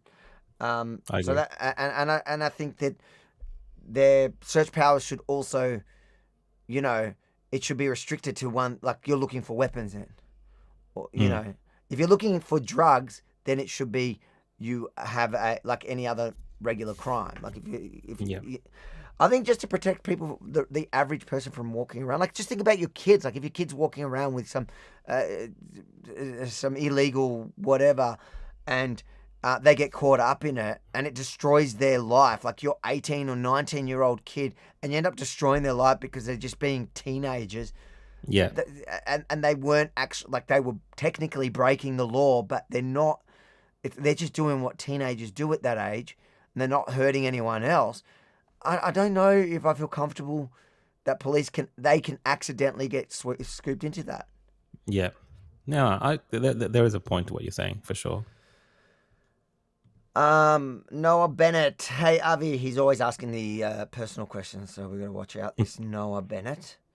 Hey, Avi, since you've been in America, aren't Aussie cities as a whole lot more safer than US cities? That's what I've heard online. Obviously, USA has guns, though. Look, I think it depends where in the USA. Personally, I can tell you in Miami, where there is, you don't even need a gun license to carry, I feel way safer holding a gun for myself. Crime stats way worse than here, probably. I haven't looked at it, but I'm sure it is. I think there's completely different gang cultures. I think there's a lot of illegal firearms on the street. I think also they have like a bad relationship, lack of respect of guns. But I do feel safer walking around being able to defend myself. You know, like in Miami, I went to synagogue and you didn't see any of those Palestinian protests out the front coming to harass them. You know why? Because half the people that were going to synagogue are walking around with AR-15s. Yeah. Like, no one's coming to bother them.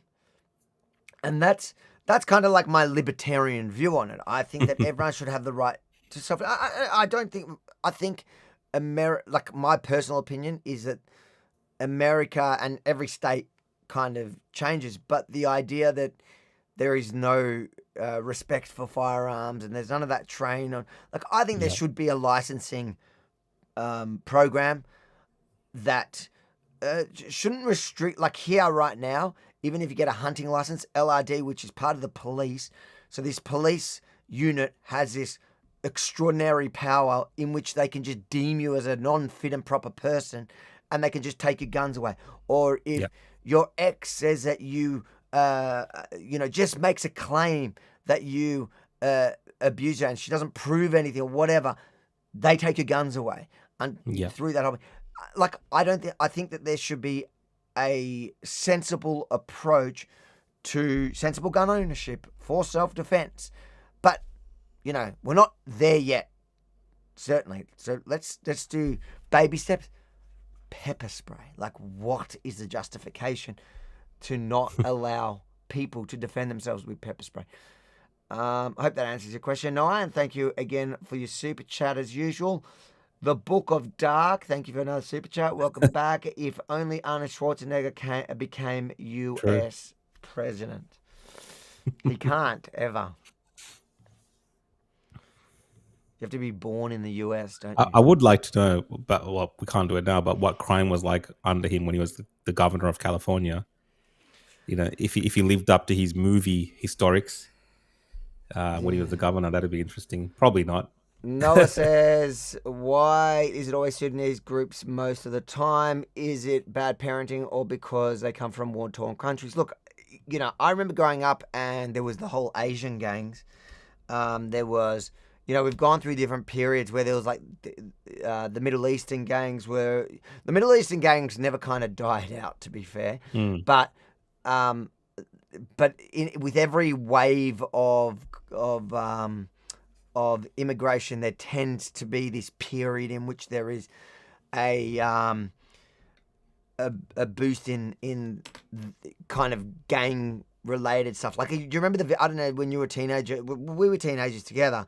The Vietnamese gangs were like the roughest. They used to walk around with the machetes as well. They were chopping people up. Like, that was a big thing. Now you don't see that. You don't see the Vietnamese gang. So the question is, in 20 years, are you going to see the Sudanese community like we see the Vietnamese community, where they kind of end up integrating to a degree, like there's Vietnamese enclave or whatever, but as a whole, like the crime that they do is like organized crime at the top level. Yeah, but I was going to say it's a different type of crime now. Let's not. But you're not like back then. I remember you were, you know, groups of Vietnamese kids. Yeah. Like, you watch your back. Now I don't think you have that anymore. So is it something that they grow out of, or is it also culturally? Like, I don't think Vietnamese culturally in Vietnam teenagers like that. Whereas, like what he's saying, they come from a war-torn country where this kind of violence is kind of a daily and everyday. Well, it's very normal, and that's why you have a lot of instances of younger people stabbing or hurting each other. You didn't have that with the Vietnamese. No, so you have a lot of instances of younger people using weapons on each other, and they see it as completely normal. So obviously, it has a lot to do with a cultural aspect to it, and we can't deny this. There is someone calling in. Yeah, they're not. No. What did I do? I'm just. You got to send the guest a link, Avi. They're calling in. They're calling in on my link. On your link. Yeah, they're calling my link. What's your link? Because I have an interview link as well. She's calling that link. I don't know why she's called. I gave her the same link I gave you. That should work. I did give her the link. Let me just see. I'll send it to her. Let's see if that works. When she calls in, and the person that was, someone said they sent me the, what was her name in the comments? It said that Benny Johnson thing. Where was it? So you sent me an email. I don't see the email coming through, which is work.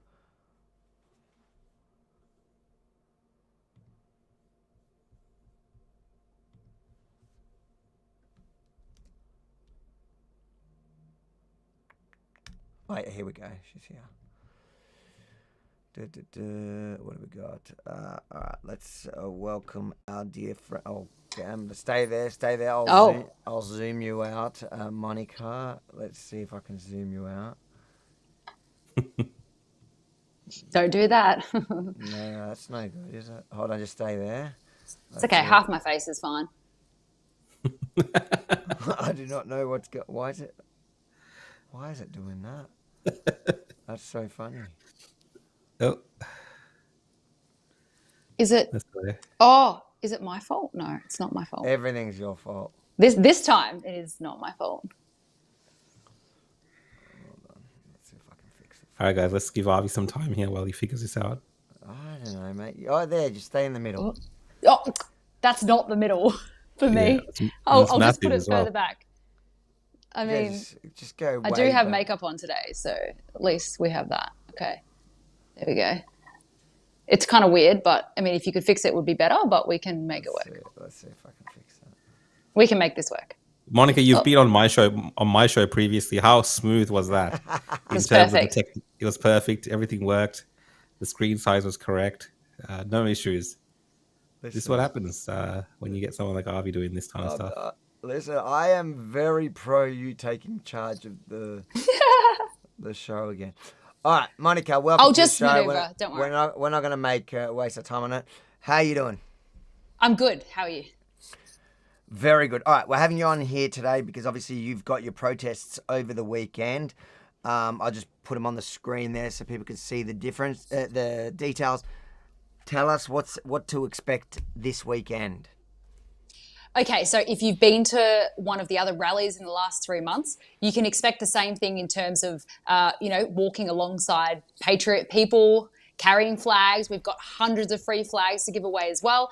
The difference with this one is, one, we have very new speakers who are fresh, young, and to be honest, something I like about the speaker list, especially in Sydney, is that I don't even know what they think about COVID or vaccines or anything like that, because to be honest, it's still an issue because of what happened to people, but we're trying to move forward with what mainstream Australians are concerned about. And I think they're really concerned about immigration and affordable energy. So we're sticking to those topics. We're not going to talk about old topics, and we're going to have new faces, because if you've been going to all the events, you're probably getting sick of hearing the same voices on stage. That's why I'm not speaking at my own events, because I'm sick of myself speaking too most of the time.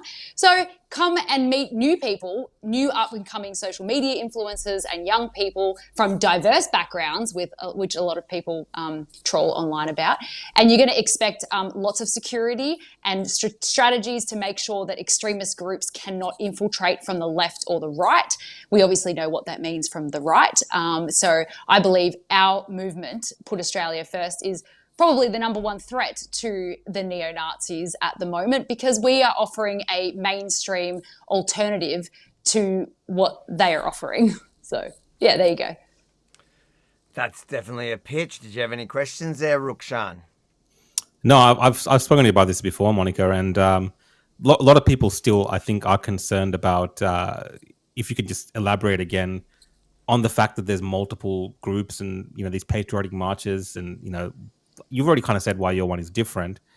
What's your message to people that might be on the fence saying that we just want to support one group?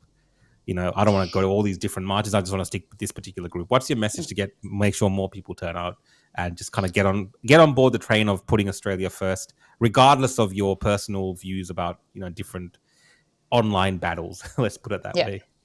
I encourage people to go to any march that aligns with their values, and it is so powerful to be on the streets with a lot of people.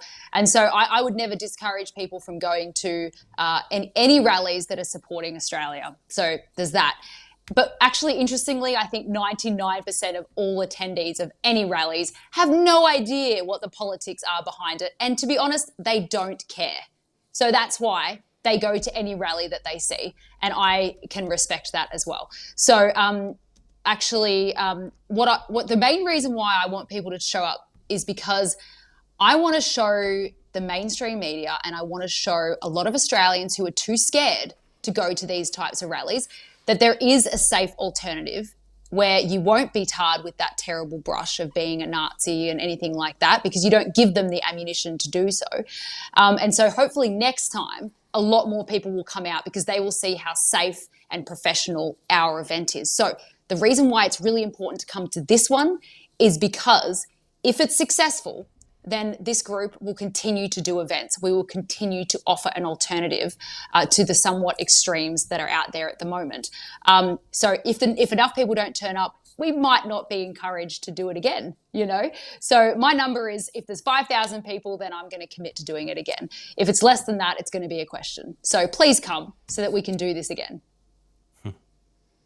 Well, we'll be there to cover it on Sunday. We will have a live stream for those that cannot make it. There on the ground. Is that still going ahead, Rukshan? You're still in on that one?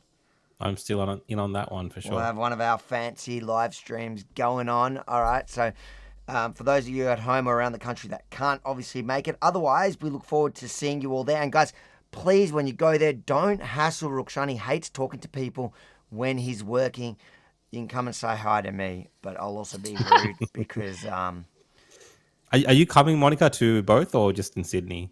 Yeah, I'm coming to both. And I just want to reiterate to people that we have strategies in place that none of the other marches actually ever have had in place. So it's going to be safe, and we're going to do as much as we can. In what way do you have... Well, I can't tell you what the strategy is, can I? No, is there security strategies? Yeah, exactly. Just to make sure that, you know, we had the first march, you obviously had Thomas Soils speaking. The second march, you had the left throwing rocks, you know what I mean? So the police are working really heavily with us to make sure that none of those things happen. So we have hindsight in that way. Yep. So we're kind of lucky in that way. So please, if you feel scared, don't feel scared and come. That is the day, Monica. I just wanted to ask you this as well, as someone that's dealt with Victoria Police a lot. 30th of November, I believe, is the day that these extended powers that Victoria Police are getting come into play. So for 6 months, they can just do warrantless searches on people. Has the police indicated anything about that in regards to your particular protest? Have they been closely talking to you guys about, you know, that kind of possibility that people will be searched? Well, I'm not actually organising the Melbourne event, so we have Nick Patterson organising it and Morgan Jonas. But I did hear that it's what is it called when they have a particular zone designated where they can area? But yeah, they've designated that area for 6 months, anyways. Right, so it's going to be that again. So it's not going to be really anything different. Yep. All right. Well, good luck on the weekend. We look forward to seeing you again, Monica, back here in Melbourne where it all started. And hopefully you have a successful event or event. I hope so. And thanks for supporting. And we'll see you then. See you, mate. Bye, Monica. Thank you. Okay, so here we go. I'm kind of looking forward to Melbourne. I like going to these kind of events, whether it's protests to cover that we support or protests against or protest, whatever. It's just every once in a while I like to be out there in the street talking to people and go, you know. So I am looking forward to it. It'll be fun, guys. Tune in on a Sunday. Yeah, so we'll probably get the links up tomorrow already. I'll probably get the links up tomorrow. All right. So I've been sent by our viewer, our good friend. I don't know if she uses her real name on the comments. I'm not going to say her name, but let's have a watch at what Benny said, apparently, with regards to my post or something. Oh, here we go. Oh, this is... Now I know what he's talking about. Okay, hold on. Damn, why is this... So many technical issues tonight. All right, let's go here. lost this country, you should hold a press conference. A lot of people, I mean, this is LOL, you're so cooked. I mean, this is like, that's not helpful, obviously. Candace, please do whatever you need to do. Stay. That was it. That was it. My unhelpful comment that Candace is so cooked. Dude, she is so cooked. I don't know why, like, these guys go hard on, like, left-wing commentators. They go hard on other people they don't like from the right, you know, especially if they're kind of, whatever reason, aligned with Israel or for whatever thing, like a Zionist or whatever. They go really hard on them. Yeah. But for Candace, they just wrap her up in like a cotton ball. And they're like, oh, you can't be like that to her. You can't talk about it. You can't criticize her like this. So there is this element, I think, like, these guys are actually literally terrified of her in case she turns her eye onto them. Look, I've certainly heard that from different people. There is an element of that in this right-wing space because she is relentless and she does have the biggest podcast. You know, and she's very petty. Like, you've seen a couple times, like, I've commented stuff like she'll have a rant at me in her podcast, and it's the biggest podcast in the world. But then there's also, like, I think Benny probably is not as concerned about that. I think he's just trying to get views. Like, it's just it rates for him. So that's why he doesn't take, like, he's Benny Johnson's being the responsible thing. Like, this is the guy that talks about anyone that's involved in porn needs to be locked up and all that. I think stuff like that. And then he'll go and sit and do an interview with Andrew Tate and like foaming at the mouth, drooling at Andrew Tate. And you're like, bro, how can I take you serious? Like, I get on with him, but I don't think he's a serious character. Like, and there's also the questionable relationship with Russia, and he was involved in receiving.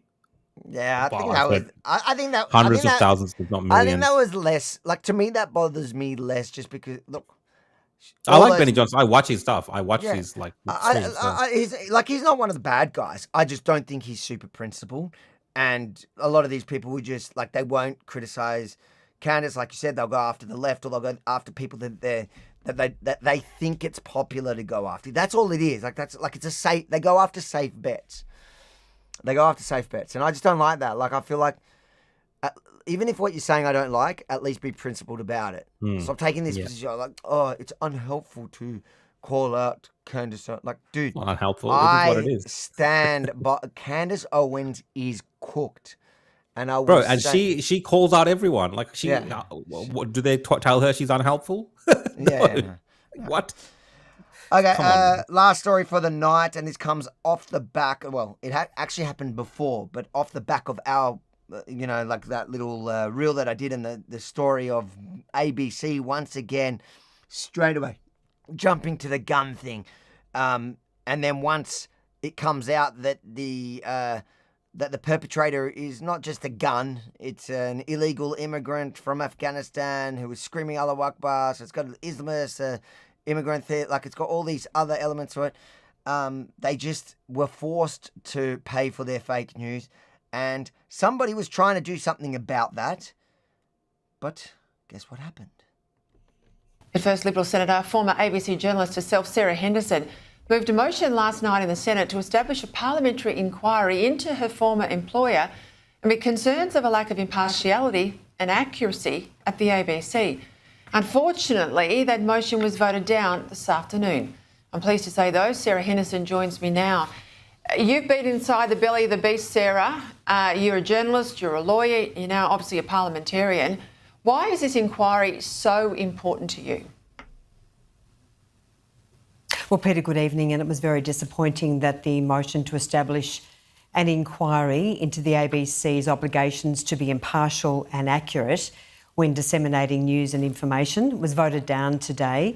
There have been many times when the ABC has failed the impartiality test. The ABC also does do some very good work. I don't step away from that at all, Peter. But one of the big issues is that there is a statutory obligation to comply with the fact that every report, every bit of news and information must be accurate and impartial. And when there have been these very big failings, the government and the Minister for Communications basically turn a blind eye. So we wanted to inquire into this, to look at other matters such as the complaints mechanism, the training of journalists, producers, editors and the like. We've seen some pretty shocking fails, even recently the doctoring of the photograph involving Jane Hume, the hectoring of Susan Lee in an interview she did last week on the 7:30 programme. She was interrupted 35 times by Sarah Ferguson. So the ABC needs to be its very best at all times, and as I say, very disappointed that this inquiry is not proceeding. You know, we've got the census questions out for the census due next year, and there's a whole lot of stuff in there about, you know, sexuality and the sex of the person you're attracted to. I don't understand how that's relevant to government making policy, but there it is in the questions. But also I have to say, you know, why don't we have a question? So basically, the Senate inquiry blocked from the ABC. It's just the ABC is the biggest waste of money at the moment. There's no reason, and I know we harp on about it, but the problem is when anybody does want to hold them accountable, the government protects them. Yeah, it's like a racket. It's like they're protecting a mafia boss or something like this. It's insane. It's insane that it happens. And an inquiry would actually, I think, help people understand at least how the ABC functions, especially because they don't publicly talk about a lot of these things that much. I know they do Senate hearings once in a while and you hear back and forth with them and a senator or something like this. But it'd be great to see specific policies that they've talked about internally, looked into. And the fact that we can see the biases ourselves when we listen to them, that you kind of understand that there is something in the background, at least, directions being given in terms of how they present information. And Sarah Henderson, being someone that's worked at ABC before, I think she has she understands that this is happening as well. So she kind of knows. It'll be interesting to let that be revealed to the rest of the public. And then we can further decide whether we want to keep funding them or not. I mean, obviously, they're very, very protected and it's going to be very hard to defund them. But at least hold them to the fire, hold them accountable and make them, defundabc.com. There we go, in the comments. It's at a website. There you go. That's a petition. All right, couple of super chats and then we'll wrap up for tonight. We got Steve Mack says, did you see the Muslim try to end the 2 guards today? Well, they did successfully. Well, are they dead at the end? I thought they were critically No, they're dead, aren't they? Because it was falsely reported that they died at first. Oh, really? I know there was one in hospital. No, so they were originally announced, and that was what was in that ABC report as well. Is that the Virginia mayor or something had wrongly said that they died, but they were okay. Because I haven't looked at it in a while, that story. So what last I saw was that they had been pronounced dead, but maybe he got it wrong. Yeah. But look, it doesn't sound very good. I think there was like 24 shots, so at point blank range. It doesn't sound good. Maddie B773, thank you for the super chat. Maddie says, forgot to ask, did you guys take the COVID vaccine needed to go news reporting? So yeah, I did. I did it so I could travel. But did you do it? Well, it's a very personal question. I think that's one of the issues I had with the whole COVID thing, was that people were being asked to do it. So I never discussed it in that manner. But it was never needed for. I know you always say you did it, but I'm saying it was never needed for news reporting per se. I've grown this extra bone on my back though. I will just say I've never been someone who's been in that anti-vax fashion. Let's just put it that way. I've never been that individual, and a lot of people. Yeah, go for it. No, in the beginning, like when I did it, I wasn't actually worried about it. I just hated the fact that they were saying you had to do it to travel, and also even at the time that I had it, you had to do it to be able to work. Yeah, and they were like fully onto us. But it was more so I could go home and go to visit my mum and all that. But I wasn't like at that time. It was in the beginning. I wasn't really worried about the. It was once all the data started coming out. I was like, I probably wouldn't have done. Like, I would have just sat at home because it got like scary at some point. Yeah, I just always thought it was a personal invasion of people's privacy by making that a prerequisite of doing things. I've just always, been offended by that whole aspect of it. The Oracle most. Someone wrote, Avi has a history of loving needles. It's true. I used to be a junkie. That's why honestly, that's why I was not scared of getting a needle. Like, you're right. I know you're mocking me. I know you think you're being all thing, but it doesn't matter. Like, I actually agree with you. Oracle says, I've been trying to support you in conversation and broadly over the net for ages, even citing your candy poo. Wow, you are cooked as true. But you still aren't paying attention. Interesting. I don't know. Who's Candy? Candace. But that's an answer to somebody, I think. Yeah? That's Anyways, to you. Thank you for the super chat. But what was the at? There was an at in it. But it might just be coming through funny on this. They are all grifters, and this is the issue. They are all pussies. I do not give a flying F about what this Piccolo, which says or does, grifter, pay attention equals all about clicks, views, and likes. That's on Candace and Benny Johnson and the like. Oracle's going off here. Sarah Ferguson is absolutely terrible anyway. Avi's friend equals you will have to follow it up. Avi does not pay attention to anything that he should. I can help you both. Follow it up. Peace. Peace to Oracle. Oracle has messaged us before. I think he's got a Telegram channel. I think okay. Yeah, We've got to get into the Oracle's chat, and Oracle can tell us the future. Yeah, I remember. We've interacted before with Oracle. Thank you, Oracle, for your super chats. We love you. I got to admit, half the time I don't actually know 100% what you're saying, but I love you, and I certainly love your super chats. Paul Murray says 96.5 million on the bomb website upgrade. That's true. We haven't covered that one. It is absolutely insane. Like, it's insane. I've been involved in building websites.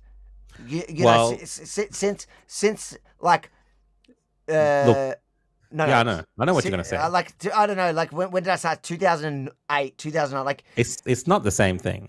No, it's not. There's got to be a cost to it because there is a back end infrastructure that you need for this kind of live. Bro, that's why they had. That's why they had a $4 million budget. Yeah, so I'm not defending it. How do you blow a budget by how much percent is that? Like to get to $96 million, so $92 million over budget. Over a $4 million budget, which makes it so much more insane. It's not like you just doubled your budget or 10% of your budget. Like this is thousands of percent more your budget. You've blown it by that much. It's just it sounds like a racket. Somebody is, or a lot of people are scamming. Yeah. And it doesn't even work. I'm not saying I'm not saying it's like legit. That's not what I'm saying. I'm saying this.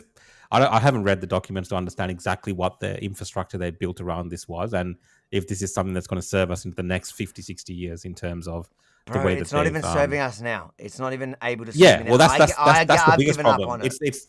It's not worth the money because it's not working for sure.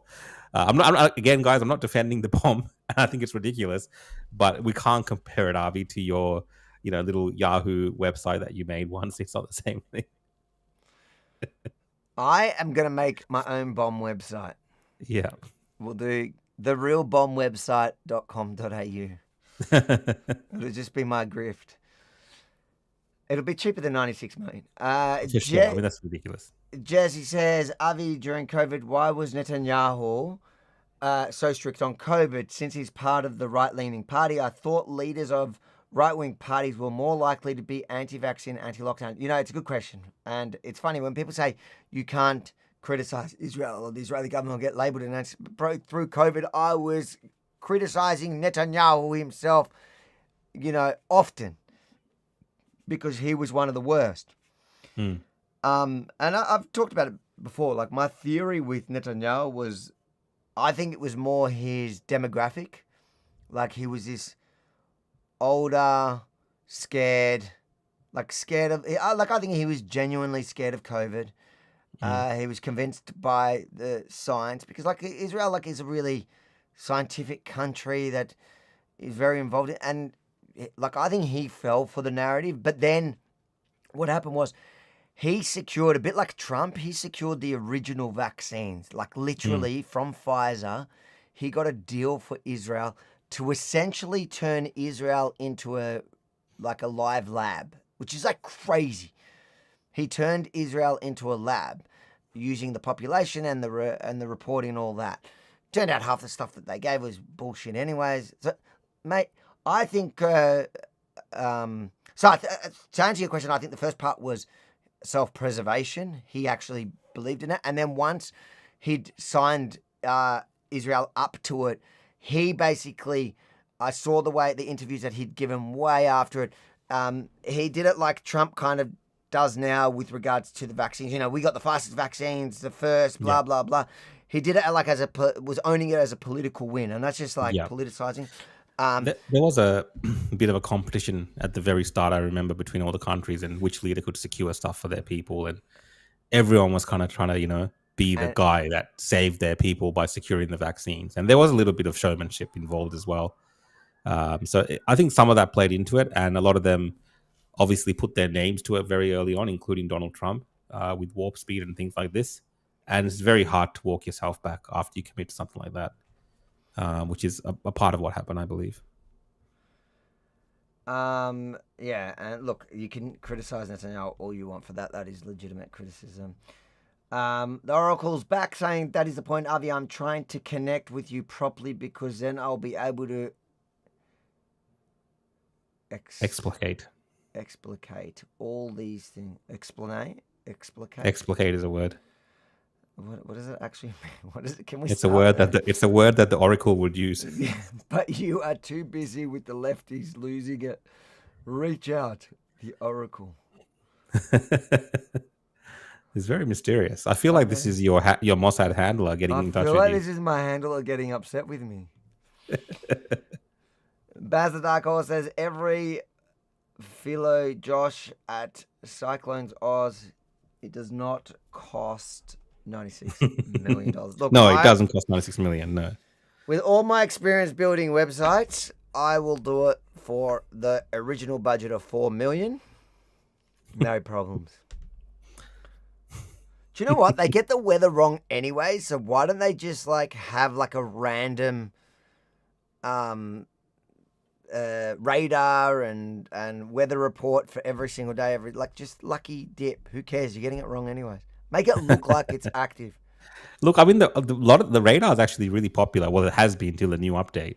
It's something that I've used when I'm on at weddings and stuff to see what the likelihood of rain is before a photo shoot. So it has worked. It has been quite accurate, to be completely honest. The radar itself, not the weather predictions, but the radar is pretty good. Of course, Rukshan is defending the bomb. I'm not defending the bomb. You sound like you're defending the bomb. Peter Wilson says, thank you for the super chat. Avi and Rook and Avi was wondering. I wonder why people are calling you Rook now. Everyone's getting into the short, the abbreviated name. Rook is my nickname. Rook and Avi was wondering if you saw Netanyahu on the Nelk Boys podcast. I saw it. I thought it was great. Never thought it would happen. I thought it was absolutely crap. I think Netanyahu was trying way too hard. That's the only problem with it. Yeah, I think he was forced into these interviews. They weren't organic for sure. It was no. I actually met the guy that organised it. I don't think there's. You met them. Yeah. I met the guy that organised it, and it was like one of his biggest failures in life. He's not happy with it, and I was like, why would you think the Nelk Boys was going to be good for him? And I think there was two parts of it that was flopping. One was Netanyahu's actually quite. He's very articulate, very smart, will answer any tough questions. He's actually a good person to hear a proper interview from. And he makes a lot of sense. But in that interview, he tried to bring himself down to their level to be cool, and he's just not. So it came off really inauthentic. And then the Nelk boys walked away and totally backtracked, like totally bitched out. It was just the most cringe thing I've ever seen was there. I've only ever seen Trump as a world leader be able to pull off interviews like that. Yeah, 100%. And again, it's not just like Netanyahu, but there's something about Trump. And then also there was a imbalance between, because Netanyahu was not there by just a cultural force or, like he was kind of the in thing. He was kind of trying to, do some marketing PR for Israel pretty much. Like, why else would he talk to the Nelk boys? Let's be honest here. So that was very obvious to anyone that kind of knew what was going on there. So that's why it didn't come across as authentic. Maddie B says, okay, Rook, you don't get off. Avi answered the vax. Did you get vax? This is like, who would you fight for? Israel? No comment. Israel? No comment. I've never answered this question. It's always I've always kept it as a mystery. Guys, I'll answer it for you. Rukshan had 7 vaccines. I have the boosters every month. He was in competition with my dad. My dad, I think, is still getting them. My dad is still getting vaccines, I reckon. Really? The guy is crazy. Remember the episode we did with him in the studio? That was so fun. That was pretty funny. We should get him back on. My dad is like, he was against COVID in the beginning when everybody was actually scared of it. Like, he was like, no, it's nothing. And like, he was screaming at people for getting all worked up about it. And then when people started to push back at the end of COVID, he started to get into COVID. He was like, no, it's like he started screaming at people on trains and trams. Like, he was nuts. And he had like every week, I was like, oh, you got another booster? Yes, I don't. And like at this point, I think he was just taking them because they were free. Not living up to any stereotypes, Dad. On that note, God bless you all for joining us tonight. Thank you so much. All the super chats?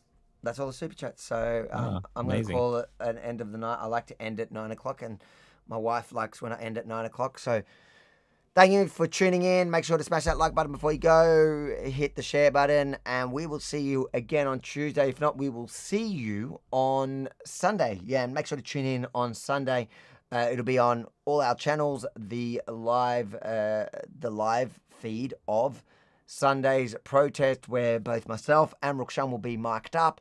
We'll be interviewing people, give you a raw view of what's actually happening. Actually, there's a couple of super chats. Sorry, let's do it. Equity says, Rook, give us his Rook gave us his Spotify list. What's yours? What do you mean you gave him a Spotify list? No, on my show, I was sharing some of my songs. I do actually have some of Avi's Spotify's list, which is cross-pollinated with mine. Well, which one? Like Israeli songs? Israeli song. Well, I got the Hatikva. I got the anthem. No, I don't play Hatikva on my list. I got a few different. You got Israeli that from songs. the Mossad. What's the one that I play all the time? I'm Israel High, by that guy. I'm Israel High. Mate, that plays a lot in my car when I'm driving. People, if they saw me, people that accuse me of being a Zionist, if they saw my playlist and what I play in my car when I'm driving, they're probably like, yeah, it's confirmed. Rukshan is a Zionist. I listen to Israeli music mostly. Like, how did you share it? Did you show them on the screen? No. I don't know if I showed it. No, I didn't show it. I just kind of talked about my top songs. I'll tell you my top song. Yeah, well, I got into that Christian one that you sent me, but yeah. I've got a new favorite. Oh shit! But I'll start playing. What's my favorite song at the moment? We should make an opposition podcast Spotify playlist that we can share with viewers. I don't know how to do it. You could start it. We should both add songs from our playlist into it. Right, I'll work on that. All right, work on it next week. We'll have that for you. All right. There you go. See, in Super Chats, you get to actually get things to happen. Peter Wilson says, yeah, Avi, I was disappointed in the Nelk boys bitching off after the podcast. They interviewed both Hassan and Myron Gaines on Israel after the podcast. It was just like retarded. It was literally, it became the most retarded thing I've ever seen. It was absolutely counterproductive. In fact, if it was meant to give Israel good PR, it actually had the opposite effect. It was really bad. The Book of Dark says they should have paid $1,000 to get each vaccine. They should have Oh, paid like us paid $1,000. Yeah, well, you know what? We get paid $7,000 a post for Israel, so they should have matched that. Does Avi dye his hair? No. A lot of people think I dye my hair. I actually want grey hairs. I've got like a couple of single ones. I got a couple. I got to shave off. I feel like it makes you feel like look and seem more That's why I leave them on. It makes me look more wise. wise. Yeah, something we both not. On that note, shalom, shalom. See you Sunday. Shalom, shalom, everyone.